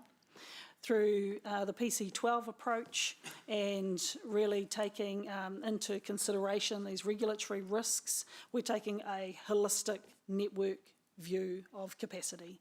I think that's another pretty significant change, which is captured through the PC12 approach that has been through council. Right, okay. Yes, Councillor Maxine. The previous approach was more permissive than the approach that the team have been adopting. Yeah. We do have, so do you have another question, Councillor Jeff, as well? All right, we can take two. So why don't we go back to the narrow view? Sorry, hold on, we've got two last questions and then we will take a break because we are obligated to not go any longer than 2 hours sitting at one time. So Mayor Paula and Councillor Jeff, and then we will definitely at that point, hardline, take a break. Cool, thank you, Mayor Paula. Thank you for your indulgence. I have been listening to the debate for the majority of it, except when it cuts in and out a bit. The question, thank you, Maxine. No, you said debate. Oh, sorry. No, I said I have been listening to the questioning, sorry. Thank you for the comment. One thing, the last line of questioning from you, Sarah, I would like to follow up on, is are there any legislative or government requirements that have come upon us in the last 5 years that have added to the constraint that we're facing going forward? Like higher density that came in under Mayor King's, and then since, what has happened in that area? Because you've talked about physical constraints. What other aspects have changed in the last 6 years, 7, 8 years actually, let's go there, decade, that have added to the considerable problem that we have with water, constraint we have with water? I think there's far more recognition of Te Ture Whaimana and the positions that council have taken on national legislation and regional policy really lay out council's commitment to Te Ture Whaimana. So that's a significant change, even though Te Ture Whaimana has been in place for longer than that. I think that things like the fast track consenting process is another significant change, where we have large areas that are potentially being opened up for development that haven't been planned for, and that council and others certainly haven't got funding in place to support. I think that's another significant change.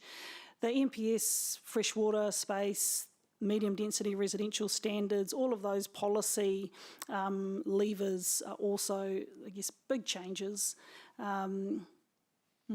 Yeah, I was wondering about the density in particular because 10 years ago, medium-high density wasn't an issue. So 10 years ago it wasn't. So is it now part of the pressure that we're facing? Yeah, I think our response to the medium density residential standards really highlight that and all of the work that was done to frame up our council's response to that. Again, alongside council's commitment to upholding Te Ture Whaimana as a qualifying matter. So it's certainly shone a light on the pressures that our infrastructure faces with more intensive development in brownfields areas. Just if I might add, Mayor Pauly, councillors may recall when the MDRS legislation was proposed, which came very suddenly, we worked with Waikato Tainui, if I recall, to have Te Ture Whaimana recognised, and so that was quite a significant point at time and where council really had to confront the densification proposed under that legislation with the underlying obligations and constraints. So PC12 was a direct response to all of that. Yeah, Got five minutes left, so Councillor Jeff. You mentioned that the way you assess capacity has changed. Given the frustration that we heard in the room today, are you sure that you've got that new approach right?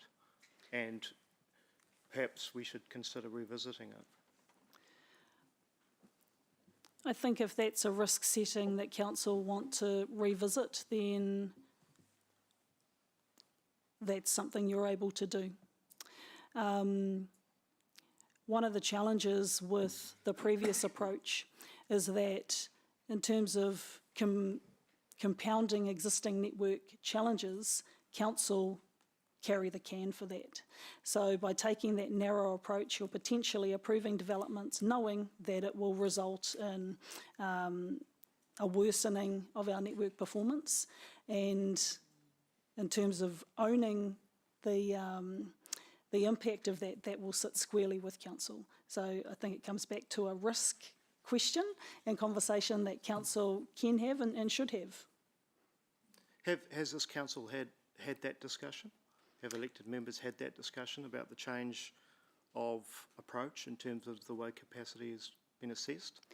Yeah, we've had several briefings with you, and because of other work that you've been focused on, it's been quite a few years, but we've had several briefings with you to talk about the criteria that we were proposing to use, the differences between strategic network and local network, the difference between how we might consider and assess capacity for your prioritised areas like stage 1, and what might be considered for areas outside of that area. So we've had those briefings, and the proposed approach has flowed through the Plan Change 12 planning provisions.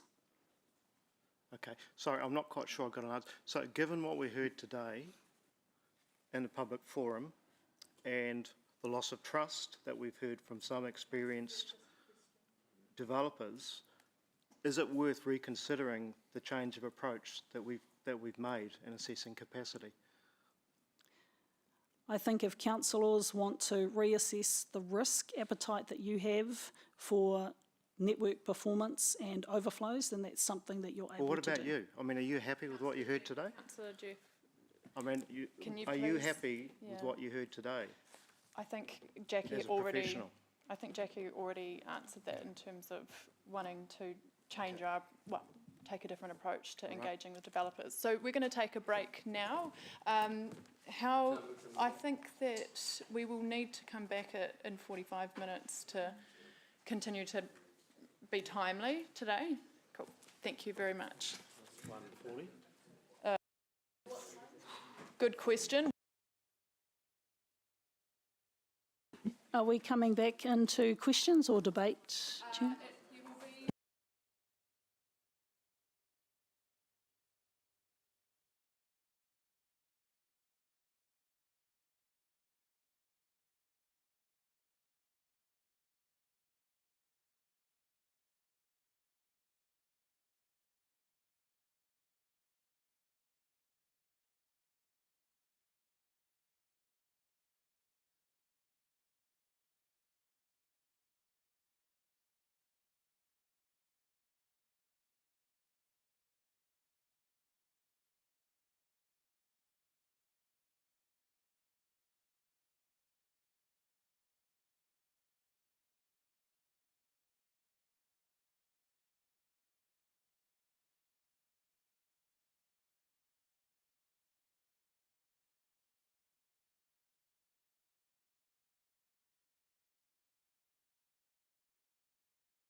I think we should slowly scroll through it and work through the motion for anyone who may have persisted with us online to this point, which, if we check the viewers, might not be very many. So,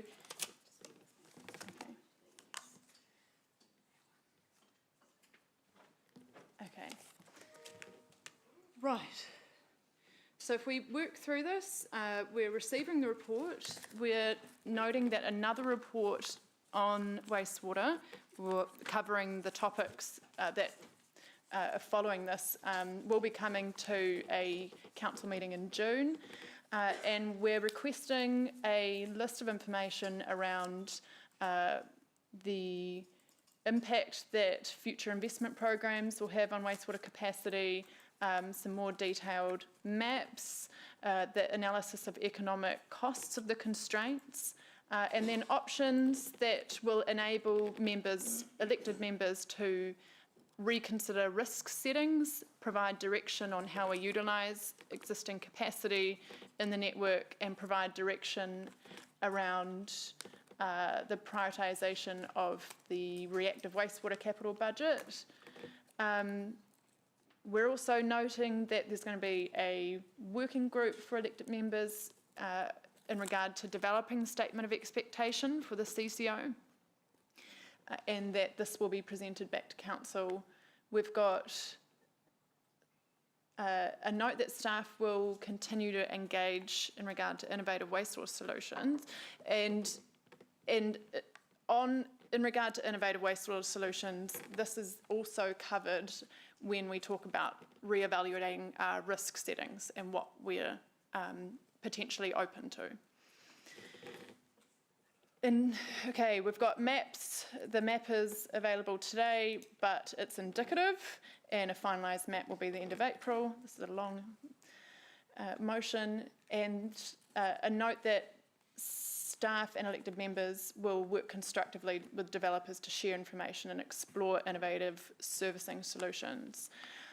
Now, importantly, we've requested an independent review that covers a number of items, including a review of decision making that's gotten us here, a review of the modelling and assumptions that we're using to identify constrained areas, and also something else there. Yes, and our risk tolerance settings, and that will be in consultation, the scope set with the Deputy and Chair and Deputy of Strategic Growth. All right, and it will cost no more than $20,000. Are we nearly there? That's it. All right. So, to whoever may or may not be watching, that is what we're about to debate. Do we have any questions? Yes, Councillor Louise. Question of the motion. The piece in there around staff will continue to engage positively in regard to innovative wastewater solutions.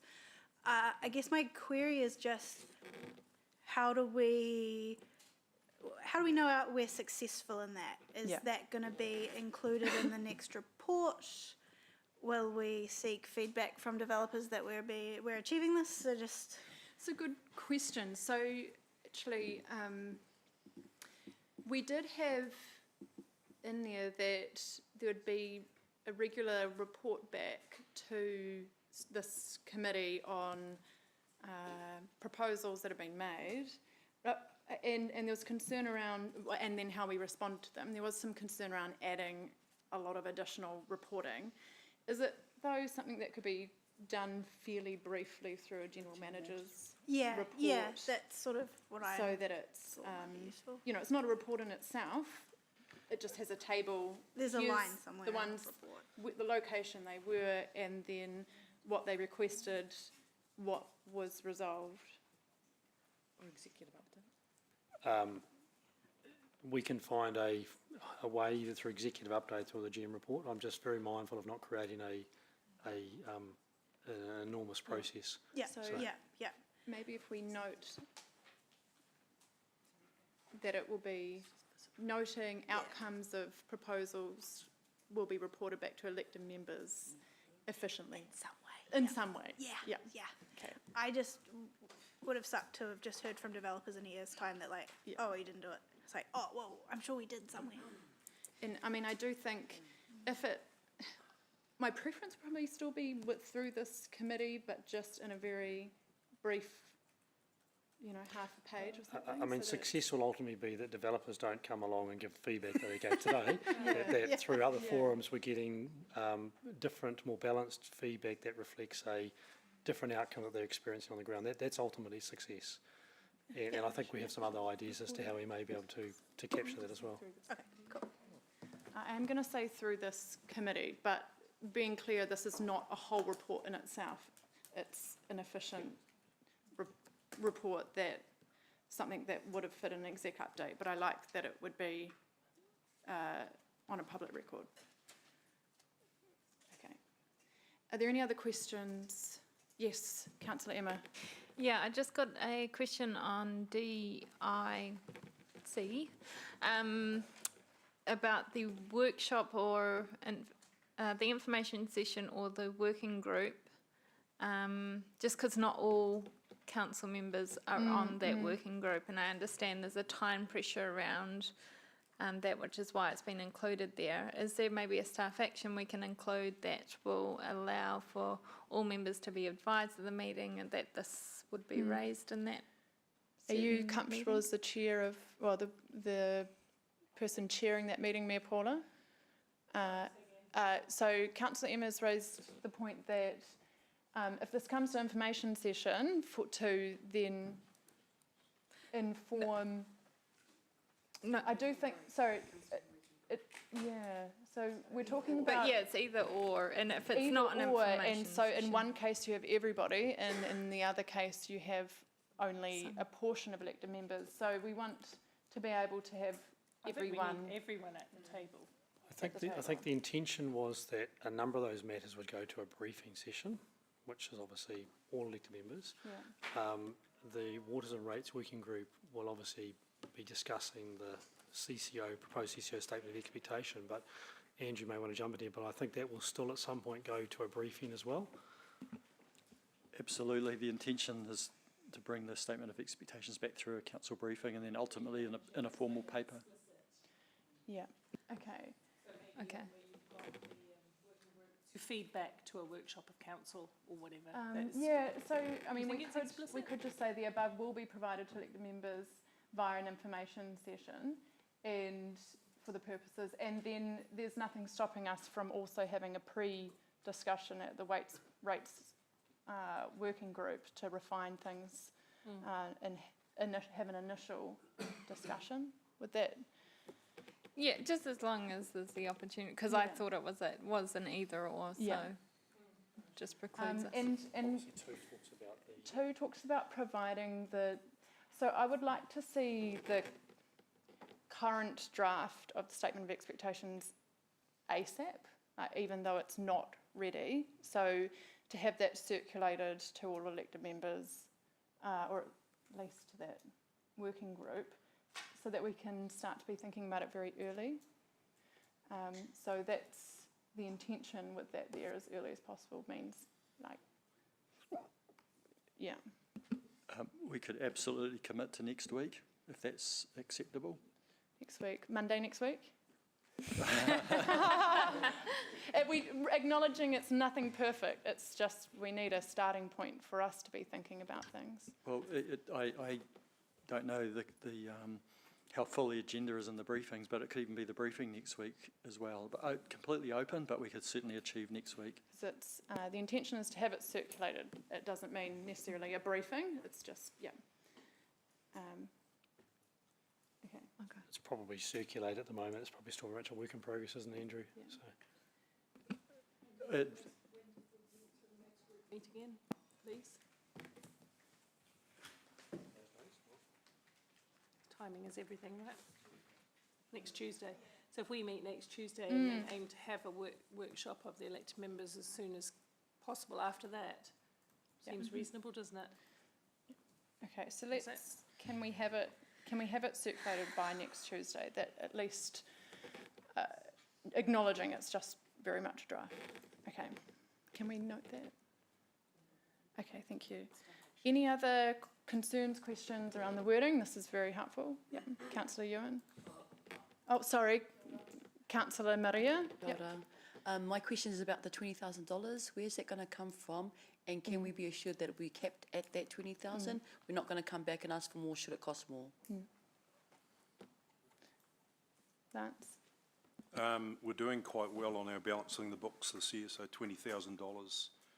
I don't want to give you guys open licence to other stuff, but $20,000, I think we can probably cover it from within current budgets. I'm looking at Blair's budget, so.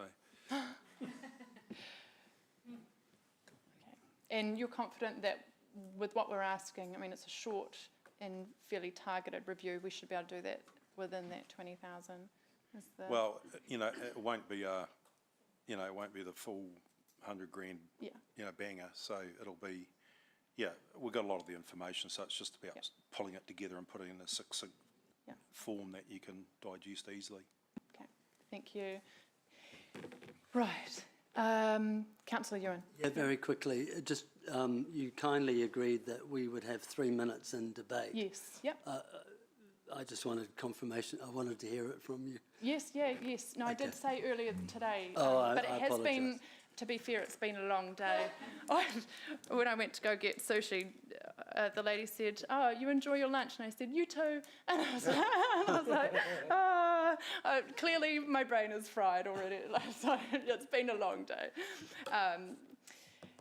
Okay. 3 minutes. 3 minutes. Are there any other concerns? No? Okay. Excellent.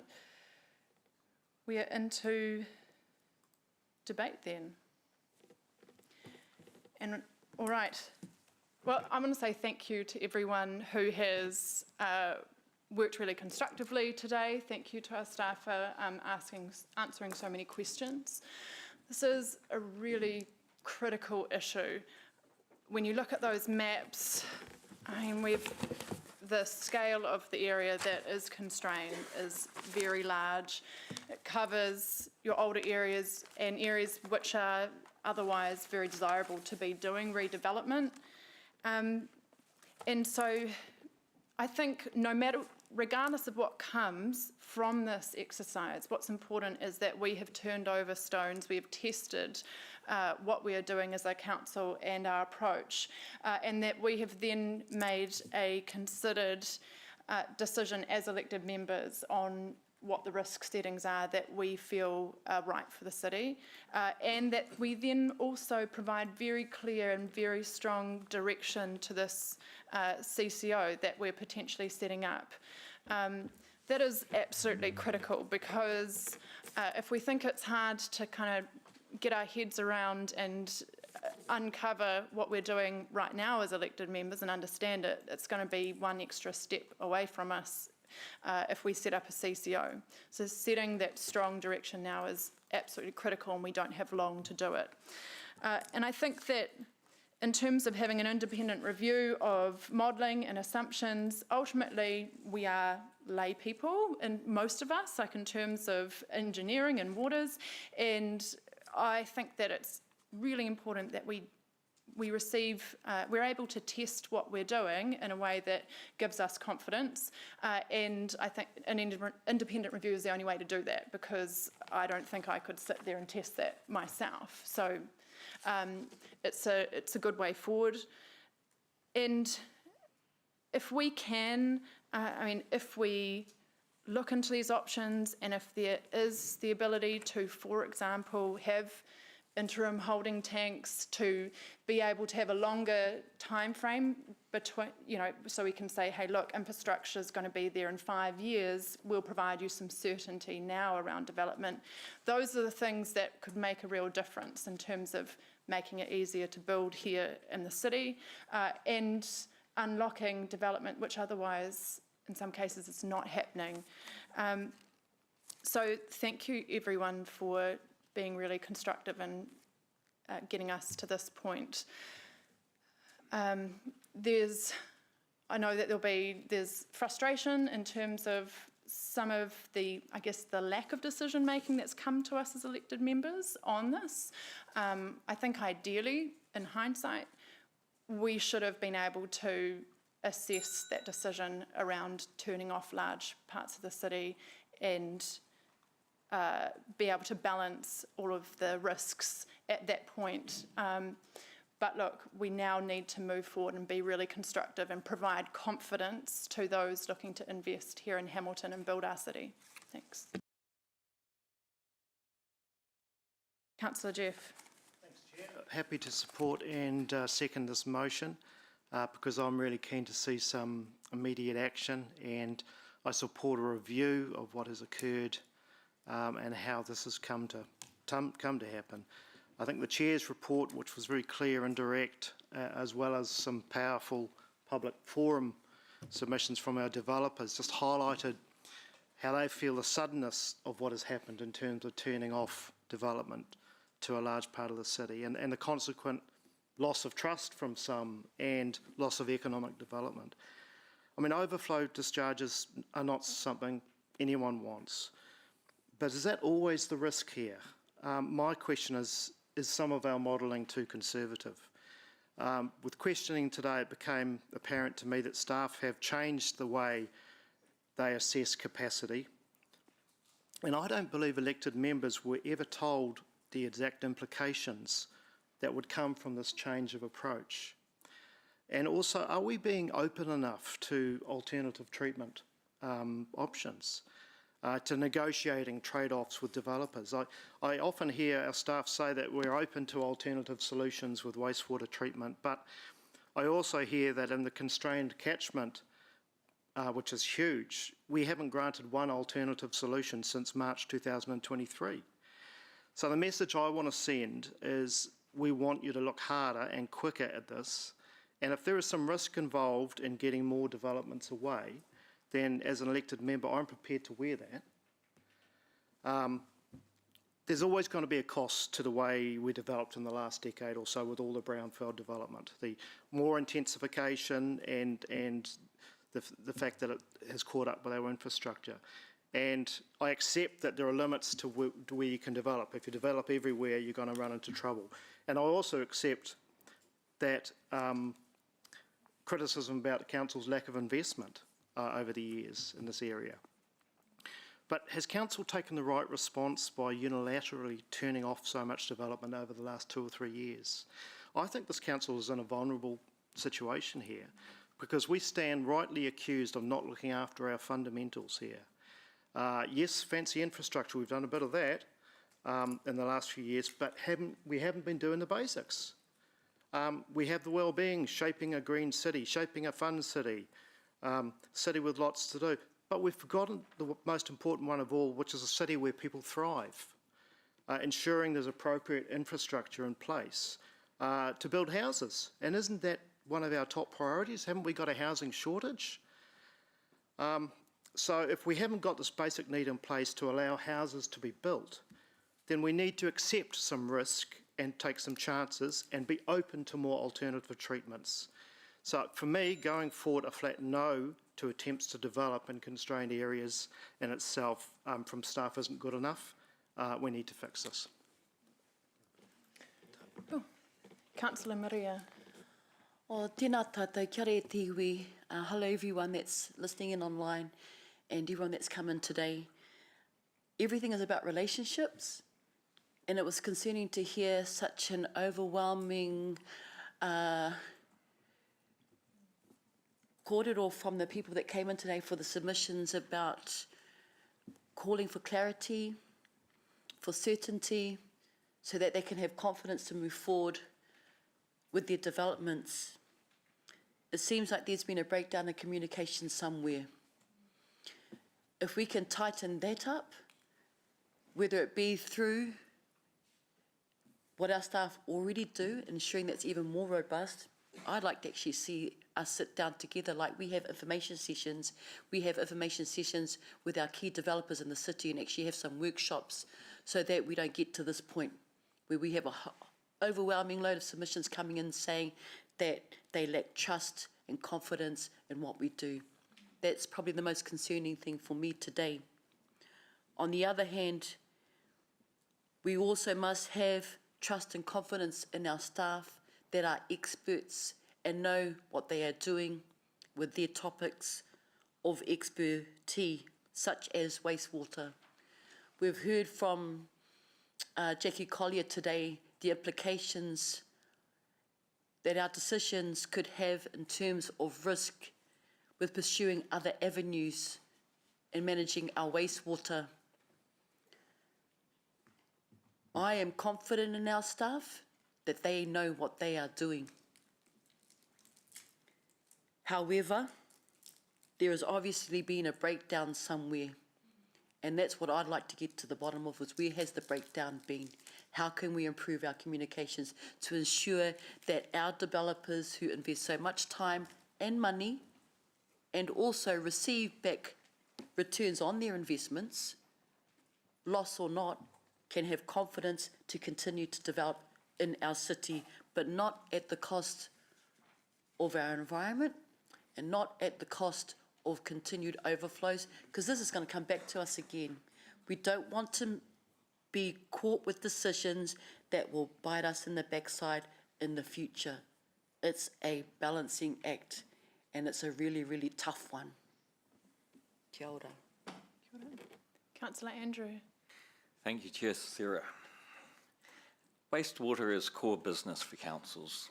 Along with fixing potholes, it's not glamorous, but it is what we as governors should care about and understand. It is more important than headlines on flash hotels and pretty gardens. As Jackie noted, the constraints are not new. Action could have started 10 years ago. In October 2023, when we were discussing wastewater constraints for half of Hamilton, the Waikato Times quoted me as saying Hamilton will be closed for business, predicting a 50% crash in consents, which is exactly what has happened. We've heard from developer Ben Preston that an unusually fast project takes 18 months to start construction, which is twice as long as the actual building work. It used to be 3 months. The delay adds huge risk and cost. But I'm not going to talk about the developers. I'm going to talk about the builders, tradies and suppliers who have lost half their businesses so far, from the developers who cut back 18 months ago. We have heard that there are more cutbacks coming. Those builders who earn a living from the city's growth make up 11% of Hamilton's workforce. How are they going to pay their rates as their businesses halve again over the next year? Without new houses, how do we achieve city growth? How do we achieve affordability? Where are employees for other businesses going to live?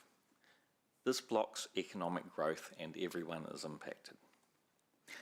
Good people like Leon De Silva, Colin Jones and former Mayor Margaret Evans have alerted councillors and staff to both the problems and the solutions many times. I have been disappointed by the resistance to change, especially for cheaper alternatives. Many people have lost trust in this council. This morning, John Kennell said that trust won't be rebuilt until after things change. If that happens, it will still take another 18 months for builders to start to recover. There is a lot more hurt still to come. But I am relieved to see that we are taking notice, so I have a genuine thank you to all my colleagues today for what we are doing in this chamber now. I support the motion. Thank you. Cool, thank you. Councillor Emma. Thank you, Chair. I just want to start by thanking staff for their work on this report. While concerning, it does have some wins like Puketi, and I really commend those who work on our plants and our pipes to deliver safe drinking and storm and wastewater provisions to our city. I am, however, concerned that today our public forum has been filled with long-term developers who have significantly invested in Hamilton, who are working to support Council's vision and wanting to support Hamilton to be a better city. But yet these people are losing faith and some are simply deciding to take business elsewhere. The report notes a conservative figure of 46% of all wastewater capacity queries in brownfield areas over the past 2 years have been declined to network constraints. And that's not just a number. It represents hundreds of homes that haven't been built, opportunities for infill and affordable housing that align with our vision and no pathway forward. And we know we cannot just shut the gates. We are the fastest growing city and people are coming whether we like it or not. We heard calls today for flexibility and pragmatic solutions that don't involve significant cost to the city, and I'm really pleased to hear from staff today that they're looking to work with the developers in a more constructive manner, particularly over the next few years in the interim of when local waters decisions can be made, so we can build the trust and confidence back into the city. These reports and steps listed in the motion are a necessary deep dive into the issues, the scale of constraints, the economic and social costs of action and inaction, and the growing call from the development sector, many of whom we heard in the public gallery today, with a strong ask for more clarity and consistency and a better understanding of the model used currently. This must be balanced, however, with an increased pressure from regional council overflow breaches, our responsibility to protect our hour, and making sure that we're not taking too much risk in delivering safe water to our community, an environment that we've invested $1 billion in infrastructure in the last LTP. The independent review is crucial and will inquire how we are at this point, and we must look back for lessons that we can learn from. What could have we done better or differently to get better outcomes, and what can we do to correct them? So I support this motion today and look forward to progress in this space. Thank you. Thank you, Councillor Emma. Councillor Ewan. Yeah, Chair Sarah, thank you. This is an omni-shambles, and it's a crisis. And we've heard it from developers who have the city's future at heart. And they've used terms like we've lost trust and confidence. They've said that we don't have certainty. And one went as far as saying, where is the money? We can't build the future if we can't manage the present. We seem to have been able to weaponise uncertainty. And that's tragic. One of the things that we have spoken about over many years is we're a city of the future, we're the fastest growing city, it's all about growth. And when you look at the map, a large percentage of the city is closed for growth. Now, staff have acknowledged that there actually wasn't a resolution where elected members passed and gave authority to the staff to shut things down. But they do highlight, and Jackie went into great depth in her analysis of pointing out all the occasions where staff have tried to bring it to our attention that we need to focus more on this core. And she highlighted some examples where we failed to provide the funding. And we did that, and we have to be honest, and it's not just this council, it's many councils. We did that because we prioritised other things. We said other things were more important. We've said other things other than fundamental core services was more important. And we've encouraged incremental creep into all sorts of areas. We've spent tens of millions, if not over 100 million, in things like raised platforms, inline bus stops, and cycle paths. But we have left a legacy of a large percentage of our city unable to be developed. The way forward starts with this resolution that's in front of us. It starts by saying, let's have an inquiry. We call it what did we call it, Chair? You asked me to change the review, an independent review. But what I hope it will uncover is how we've got ourselves into this and how maybe we can get ourselves out. Because we've got to stop this stop development scenario. Mayor Paula. Thank you very much. Look, I understand the developers' frustrations that we've heard today. In fact, I've shared them at times. As you all know, Madam Chair, we've had many conversations about some of the water constraint in certain parts of the city that don't sit well with me either. Having said that, this is an example of where we've had to balance in a complex environment with more responsibilities coming on us from government around urban development and changes there. Just casting back, there was a time probably 10 years ago where 3-storey, 4-storey, 5-storey, more story duplexes were not the run-of-the-mill kind of future development. They were exceptions rather than the rule. Well, we're now in a much more dense scenario with much more focus on brown fields as well as green fields. We also all accept, and a number of my colleagues have given reference to it, decades of underinvestment in core water services. This is up and down New Zealand. This is not a Hamilton issue. This is about New Zealand not being able to invest in its core infrastructure around water for a very, very long time. However, one of the things that I am concerned about is the transparency and line of sight. That's why I did set up in this term a development forum, a regular development forum, regular conversations with Property Council and regular conversations with the civil contracting industry as well to see if we could work through some of these issues. I absolutely support everyone's comments that we should be forthright and open and transparent and where the opportunities are and where the challenges are. We do in fact need to look at innovation, because things have changed. The technology around some of these innovations, in fact, has changed substantially. But we need to be mindful of the long-term effect of any short-term innovations. We need to work together on that.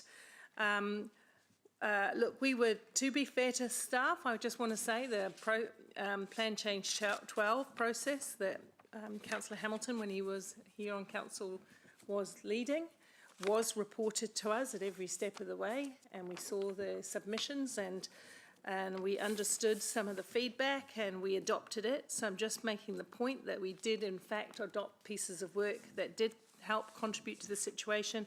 We also made some decisions as a whole council unanimously, and that we did also make some decisions around capital expenditure. We could have spent much more on water. Perhaps we should have invested more. But we know this would have come at a cost to the ratepayer in a time of financial constraint. What? Conversations on that side. Carry on. Sorry, do I get that time back? Thank you. Oh, I got to go back to where I was. We did make decisions on capital. We could have spent more, but it would have come at a cost to ratepayers as well. This is a critical issue. It's a complex issue. Thank you very much to the work for the work that you've done to pull this together and give us a fresh look at it, because I want Hamilton to grow, and unfortunately it's going to grow whether we like it or not. It's growing. We are the fastest growing city, and we need to embrace that opportunity for the well-being of everyone so that everyone can be well housed and businesses can grow and housing can grow. Thank you. Thank you. Councillor Maxine. Thank you, Chair. Look, as we explore how the proposed connections policy can best support our growing city, we're also being asked to consider how we balance the aspirations of our development community, particularly when it comes to unique solutions that they can bring or for wastewater or unique developments. These projects are those that may not align perfectly with our standard criteria, but nonetheless offer clear public value and potentially long-term benefits for our communities. We know Hamilton is a growing city, and that fast-track developments on the outskirts of our city will exacerbate that further. The pressure on our water infrastructure is real, and yet our financial room to move is constrained, along with our wastewater, and inability for developers to move into areas that have been in the past something that they've done. We simply, though, cannot afford to connect every development at the same pace or under the same terms without putting at risk our long-term sustainability for our networks and our budgets. That said, though, we don't want to also shut the door on innovation or on housing that delivers social and environmental benefits or partnerships that could unlock solutions that we haven't tried yet. That's why I'm supporting the motion with the inclusion of that clarity that's defined the process for identifying where our council may consider accepting a higher level of risk. But that risk must be justified. And we need to be, as Mayor Paula has suggested, very transparent about that. Transparent with ourselves potentially as well. I've noticed that that's something, if in a small line of a huge LTP plan we don't recognise or see, then it's also us who are letting our community down as well. It needs to be criteria-based and equitable so that developers and the public alike can see the rationale and the benefits and also those safeguards as well. So those elements may have to be part of, may have led to the frustration that we heard in the chamber this morning from members of that development community. It's not about favouritism though, so let's be really clear that I agree that a first served approach should be avoided, but that council can take where it can calculated risks in its pursuit of outcomes that we are collectively matter to us. Our job is to be really good stewards of that, and while it also means that we need to be strategic and responsive. So thank you, Sarah, for the work that you've done putting up that enormous motion. Thank you. Thank you, Councillor Anna, and thank you, Councillor Tim. Yes. Cool. We'll see you soon. Yeah, thank you, Councillor Sarah. I just wanted to thank you again, as Councillor Max just did, for your enormous work, and not just an enormous motion, but enormous work, and the staff also. And I want to thank our public forum speakers today, who are all busy, committed and passionate people who took time to come and talk with us. So that's really awesome. As staff did highlight, we don't have the capacity to invest everywhere all at once, and we do make declarations of our planned investments in our LTP and planning documents. But obviously we need to be clearer and more open about these things, and I see what these reports, the wastewater reports, as a real step forward in that way. We did hear from staff today that we're being really clever in our constrained environment in terms of how we are enabling capacity through diversion and pump stations and those sorts of things, and that's helping to enable our planned and prioritised areas such as Stage 1 and Plan Change 12 as well. But we do have choices about how we use wastewater capacity and our reactive infrastructure fund. We heard from Lale in the Waikato Housing Initiative today about that. So we have choices about whether we take development as a first come, first served basis, as Max said, and we can choose based on information provided to us whether to prioritise developments that better enable affordable homes. And we know developers who seek to build affordable homes do face considerable challenges, so I look forward to that information and the options being presented back. We heard today that industrial commercial developments can manage innovative wastewater solutions, and it's great to hear that we're also finding ways to innovate in residential developments also, such as at the university. Where there's a commercial business or an institution that can adequately help us manage the risks of innovation in an ongoing way, then we can find a way forward. So I look forward to those kinds of developments. We did hear from developers today that they're frustrated by not being able to develop, and we do need to listen to that frustration. However, we also have developers who have access to capacity but don't develop, such as in the case of Rotatuna. So even when we do provide wastewater capacity, development's not always guaranteed. So I think there's some things one of the things, as Councillor Maria said, that we need to do is we need to do work better together. So, and I think these reports are certainly helping us to take those steps. Thank you. Thank you. Councillor Louise. Thank you. Other people have made really great and useful points about some of the nitty-gritty of this, but I want to acknowledge the intertwined nature of our housing crisis and waters. The needed changes in waters are about water quality, whether that's drinking water or what's being put back into the awa, but it is also about water capacity and how that enables and halts housing. And I want to acknowledge this because I don't think that the tension there is often well understood by the general public. And I really hope that today, by hearing from developers and by hearing from our staff, that the dynamic there is really clear. We need to and are taking action in waters because we want to maintain our water quality, because we need to consider stormwater in the face of climate change, but also because we want to enable wastewater capacity for housing. While you can always get drinking water from the tap or always flush your toilet in Kirikiriroa, as a city we need to be highlighting how there's so much more to water than how we use it as individuals, about how infrastructure is an interlinked system.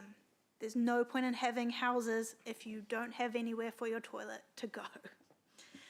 Just because our water system works for individuals doesn't mean it's working as a city and doesn't mean we don't need to invest.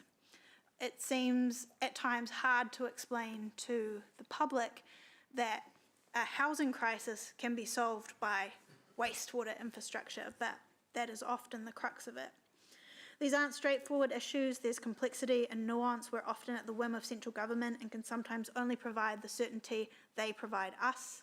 Council also inherits decisions and outcomes created by many previous councils. Sometimes those things are great, like a new bridge or other key infrastructure, but they can also be frustrations.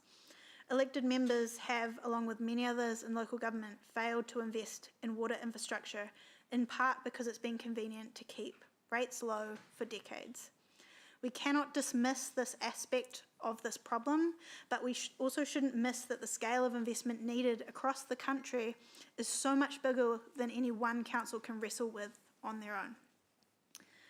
But it's on the council of today to learn from our mistakes or the choices that with hindsight we might have done differently. But the real opportunity in front of us now is what we do now. It's always positive to strive for better transparency, and I hope that this is one of the first steps in reflecting on our own decisions and our own culture of, at times, deeply undervaluing water infrastructure. Thank you. Manga Jadine. I'll be quick. Thanks to all the people that took the time today to provide their perspectives in the public forum. It was great to see. It felt like a packed house today, so well done, Chair Sarah. Thanks to the staff for the work that they've done to date and the work that's yet to be done to present their State of the Nation report on wastewater and creating more transparency on constraints. I support an independent review of how we got here. And firstly, to provide transparency to governors whether the information we needed to make decisions and understand consequences like constraints about wastewater was received in a way that we could understand it and we missed it, and also for staff to understand potentially the communication gap. Secondly, I support the independent review to provide transparency to stakeholders like developers about where the money did go and our lessons learned to mitigate this happening again, and as Councillor Andrew states, being open for business. In terms of risk appetite, similar to Councillor Jeff and other elected members, I'm keen to revisit this and accept more risk, but not at the expense of our tūpuna awa, the Waikato River. Kia ora. Do we have, I think that is everyone. All right. Oh, online. Is anyone online? No, we're good? Okay. Very, very briefly in right reply, I was remiss not to also note those who did take out time to come and speak today. 11 speakers, absolute record. I think that's more than we've ever had in like the last 2 terms for this committee combined in public forum. And it really did just show how important this is. And so we must pay very keen interest over the next 2 to 3 months and get this right. Transparency, certainty and communication, that's what I heard from everyone. We need more of that. let's focus on that. I'm excited to be working with everyone to try and find solutions. So let's get on with the work. Thanks.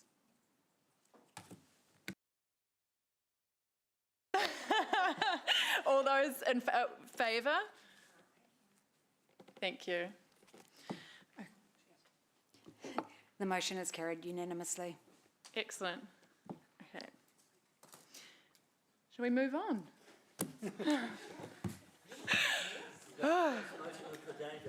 Yeah. It's like soccer. All right.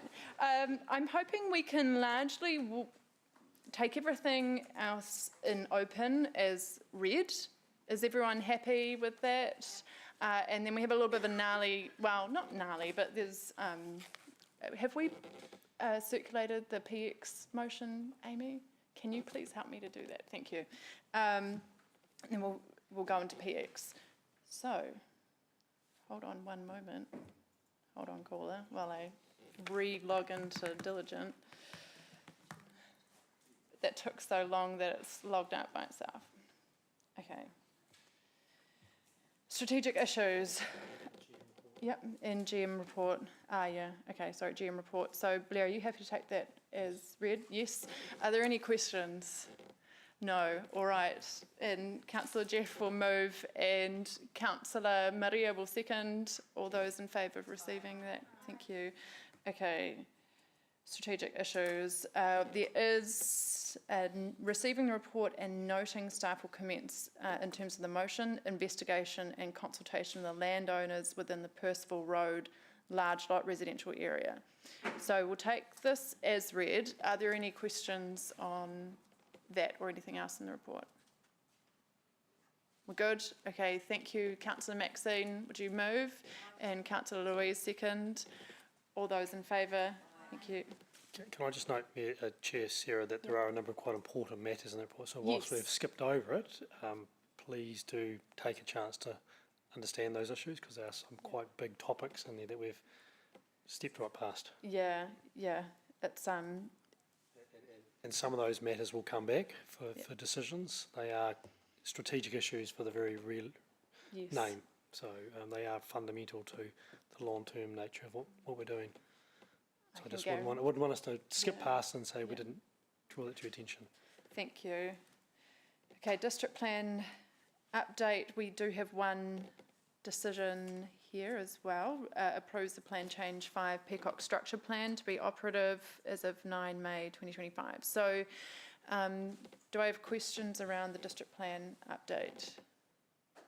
No? Okay, thank you for moving. Councillor Anna and... Oh, no, you do have a question? Sorry. Yes, yes, no, go ahead. Just in regards to the plan change 12, the decision from the Minister, was it, around the residential amenity financial contributions, I guess I just had a question around what impact that might have on a tree policy being effective. Does anyone have an answer to that? Otherwise, I can just follow up later. Thanks, Councillor. And I mean, I think we can pick it up offline, but what I would say is that the financial contributions and what that relates to in terms of your question, they would need to be accounted for in the long-term plan anyway, and they're currently not. Right. So regardless of whether or not we use FCs to collect money for it, Yep. there needs to be money allocated in the long-term plan Okay. to deliver those policy outcomes. Okay, thank you. Yeah. Cool. Thank you. Anyone else? Yeah. Just again, the same note, some pretty big items working through there. You can see the table that outlines the various initiatives that the team are pursuing. There's a lot happening across the work program. So again, they'll come back to you at relevant times, but when you hear that the planning side of our business is very, very busy, this report gives you a sense of just how many contemporaneous matters are being worked through at the moment. And all of them have quite significant implications. Yeah, that risks table is very red. Yeah. So we sort of revisit the conversation we just had. Many of these are land use decisions that have implications for infrastructure and vice versa. So the two exist hand in hand together, and as you heard earlier this morning, land use decisions can also then lead to infrastructure consequences. So it's pretty important stuff. Thank you, Mayor Paula. Oh, just on that, I just want to pick up what Lara said about this item and the previous one that was by, sorry. This is actually really important Is stuff. there a question? Sorry. Yeah, I because want we to can make- debate if you like. I will debate, but I want to just say, is there a way in making sure that people are across this? If we swip over it today, when do we next get it? Because not everybody comes to the workshop. So how do we make sure that things don't slip away? Well, obviously, we bring these reports through each meeting, but I'm very happy, Mayor Paula, for any elected member who wishes to talk to myself or any of the relevant senior staff on these topics to do so outside of the meeting as well. Through you, that would be a pain, Madam Chair, that would be a pain, both 14 different people did that, but is there a possibility of some drop-in sessions to go across some of these elements so that everybody is at the same, could we suggest that? So elected members can read what is here already written in the report, and then if you've got questions, could you send them through, and then if there's a number of questions, we could then compile a session for people to drop in and cover them? I mean, I guess I'll be realistic. Getting drop-in sessions, working with governance, it's hard. Your diaries are full. The purpose of this meeting today is to actually put this on the table today. So today is the time to actually bring those issues to our attention. Because we've got, there is time to ask now. If you do want to ask questions, do. There's a lot in here. I would be struggling to drill into everything that was in the last couple of items in here alone, but give me a second and I'll have a look at this otherwise... So there is no substantive decisions here, Mayor Paula. I might just get Mark to briefly speak to the report if you want, but it's more a case. There's a number of things travelling along the way. I can give a brief overview, and I don't want to protract things or prolong things, Chair Sarah. So, look, in no particular order, obviously there's the Plan Change 12 component where you declined to accept one of the recommendations from the Independent Hearing Panel in terms of collection of financial contributions for residential amenity. The Minister has come back and effectively declined that. So we're back to financial contributions for Te Tiriti Whaimana and local infrastructure upgrades. Moving through, there's obviously information in there in terms of Rotorua Town Centre, and those land use changes have knock-on effects in terms of the transport centre and some of the investments that are already being contemplated through Chris Allen and others in that locality. So those of interested in that part of the world, I think, should sort of encourage you to read that. What else is in here? There are appeals on Plan Change 9, so that's been in the news recently, as some of you will be aware. I think, to be fair, on such a large plan change that covered effectively almost 5 different plan changes in one, the appeals are quite limited. We've got about half a dozen. The main one is from Kāinga Ora, which is the one that's been reported on last week or so. We'll follow the same process that we do with any appeal in terms of determining if a settlement can be reached on that, and so we'll work through that and keep the chair informed. Are there any other items that members might have spotted as I've been talking that you'd like me to touch on? That's a good overview. Thank you, Mark. And Mayor Paula, do you have a question? Yep. Mention the appeal on Kāinga Ora. You'll be aware that there's a newsletter circulating encouraging people to email me directly, which I was starting to get in greater number about our position on that. So I know I've asked you for a response. Will you be able to circulate that to me today and also provide it to elected members so we're all on the same page, please? So, Mayor Paula, you've already got a response. You got it yesterday, and the response goes along the lines of we're working with the various appellants to see if we can reach settlement. And Kāinga Ora is no different in terms of their appeal. So is the best way forward for me to look at that, since it probably went to Laura? Thank you. Yeah. And two, would it, question. Yep. Would the best way be, is what I started, which is a question, Yeah. for me to look at it and to then circulate it to, is it all right to circulate it to the wider elected members so they're on the same page and what I'm...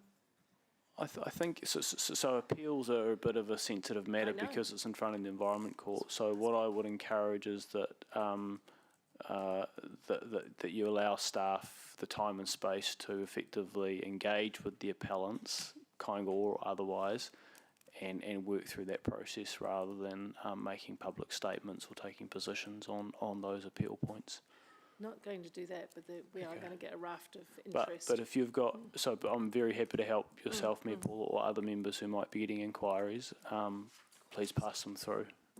Yeah, there's a newsletter circulating. Thank you. Yeah. Thank you. The other Yeah. point is I do see on the list 8 and the general items, 8.4 and 2 and 4, which are things that I chair.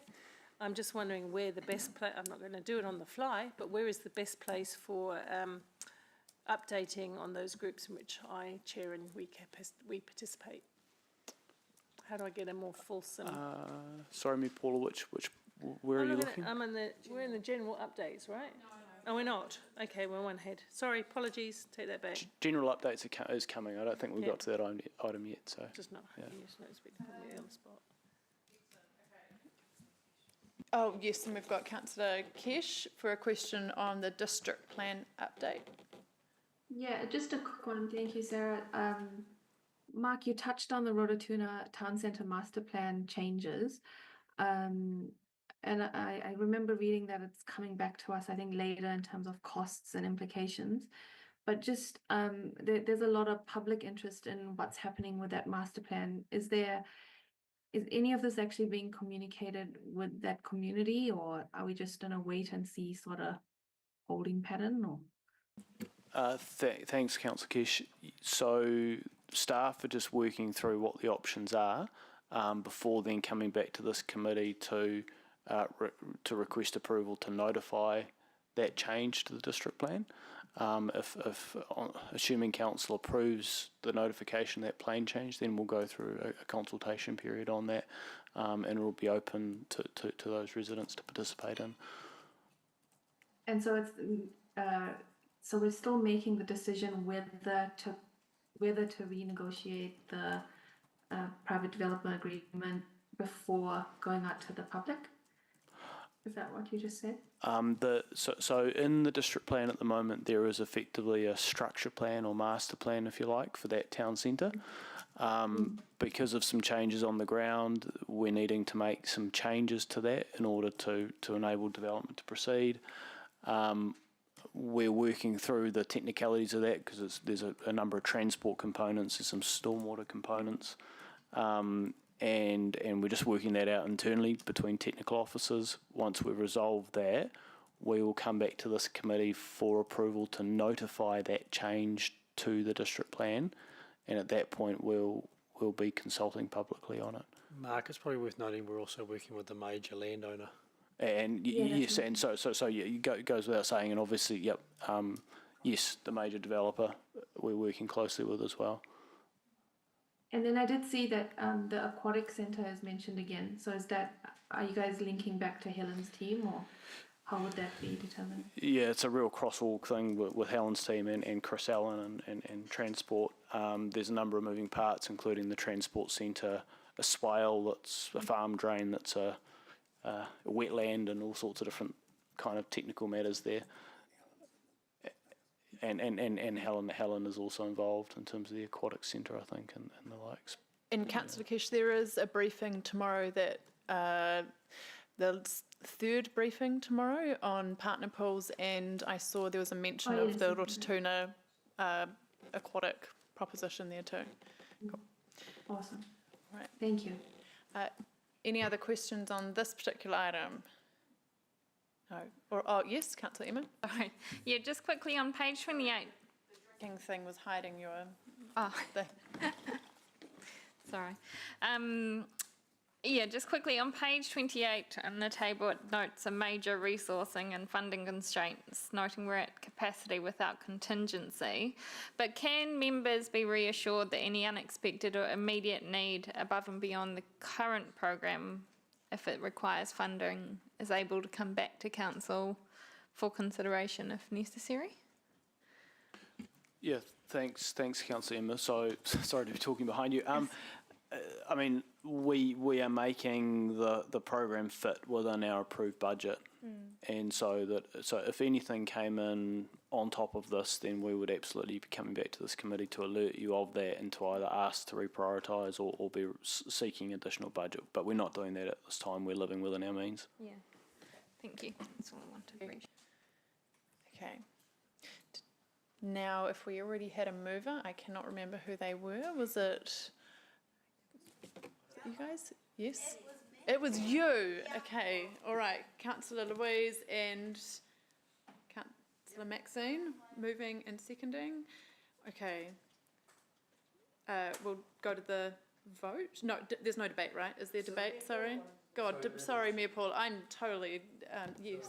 Yeah, I need to excuse myself on this item because there are elements of Plan Change 5 and the Port of the...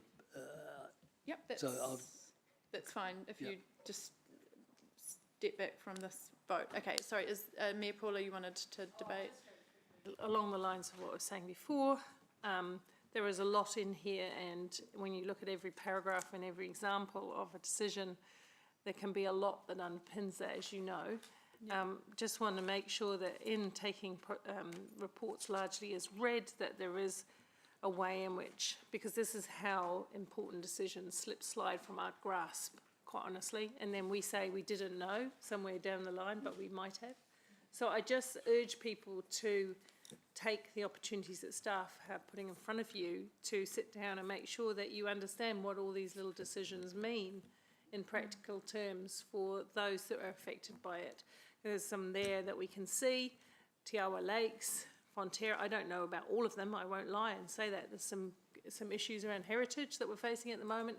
It's really important that we're all on the same page with our understanding. That's all I want to say. Thank you, Madam Chair. Thank you. All right, I don't have any debate. Let's go to the vote. All those in favour? Yes. Thank you. The motion is carried unanimously. Excellent. All right. General updates. Are there any objections if this is taken as read? And I understand, because that means there still can be questions. It's just we don't need we can assume everyone has read it and we don't need staff to do an introduction. So questions. Sorry, Pat, my question. I noticed that in your paragraph 8, it's reference UNISA and Metro and National Council, which are three things that I sit on. I usually report to council, but I'm just wondering what is the most effective way of me making, I do send the notes, by the way. I sit there and I literally type them and send them to you that very evening. But what is the best way that council would like me to engage with those topics? One opportunity could be in the community committee. The chairs often have others who have particular roles having an additional update within the chair's report. That could be an option. Or if there is a update you'd like to give presently on that. Well, I can in general, but I don't like to be put on the spot like that. So maybe next meeting if that. Yeah, I'm just trying to flesh out, because it comes to council in one way, it comes to elected members in another.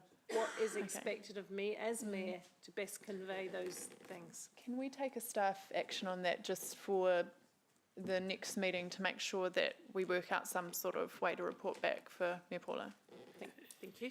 And I think Mayor Paula, just paragraph 10 is trying to, by staff, just to give a very high level synopsis of some of the themes without diving into the detail. So, yeah, but the detail, I talk in debate, the details are quite important. Okay, so are there any other questions on general updates? I'm checking. No, all right. Councillor Andrew, would you like to move? Excellent. And Mangai Jadine, would you like to second? Yes, thank you. Okay, all those in favour? Oh, no, sorry. Yes, do debate. Always one. Just thank you for the opportunity. Just in respect to, I always feel very privileged to be able to represent on those groups that I named before. There's actually quite a lot going on. I did recently send some notes. I hope if people haven't seen them, I'd be happy to send them again. I would like some time for Blair and I, or maybe Hannah actually, Hannah and I to step through UNISA, because it's coming to a really interesting dynamic and dimension. I won't speak for National Council per se, but I can talk about some of the things that President Sam is trying to achieve. And I certainly own the metro sector, and I can just say to you that there is a huge piece of work going on at the moment through the metro sector, through President Sam, to make sure that we get our voice with the Prime Minister on a regular basis, like the other sectors, like the rural and provincial do. So we have really fought hard for him to understand the high growth areas. And so we've been collaborating, not just metros, but also fast growth areas like Waipa. We've been collaborating to bring to the table people like Mayor of Queenstown, Susan, myself, Palmerston North, and a few other places to talk about the pressures of growth and what it means to us at a government perspective. Can tell you more about that in detail if I have a bit of time to prepare. Thank you. It happens. I don't have any other speakers, so let's go to the vote to receive that report. Thank you, everyone. All right. Now, who hasn't moved something? Mayor Paula, you'll move. Oh, and Councillor Anna will second to move into public excluded. Let's take an actual 5 minutes, not 5 minutes plus 10 minutes, and we'll make sure that we are fully offline. So all those in favour of moving to public excluded? Yes, Councillor Maria? Yep, excellent. All right. We'll see you in exactly 5 minutes, 3:06.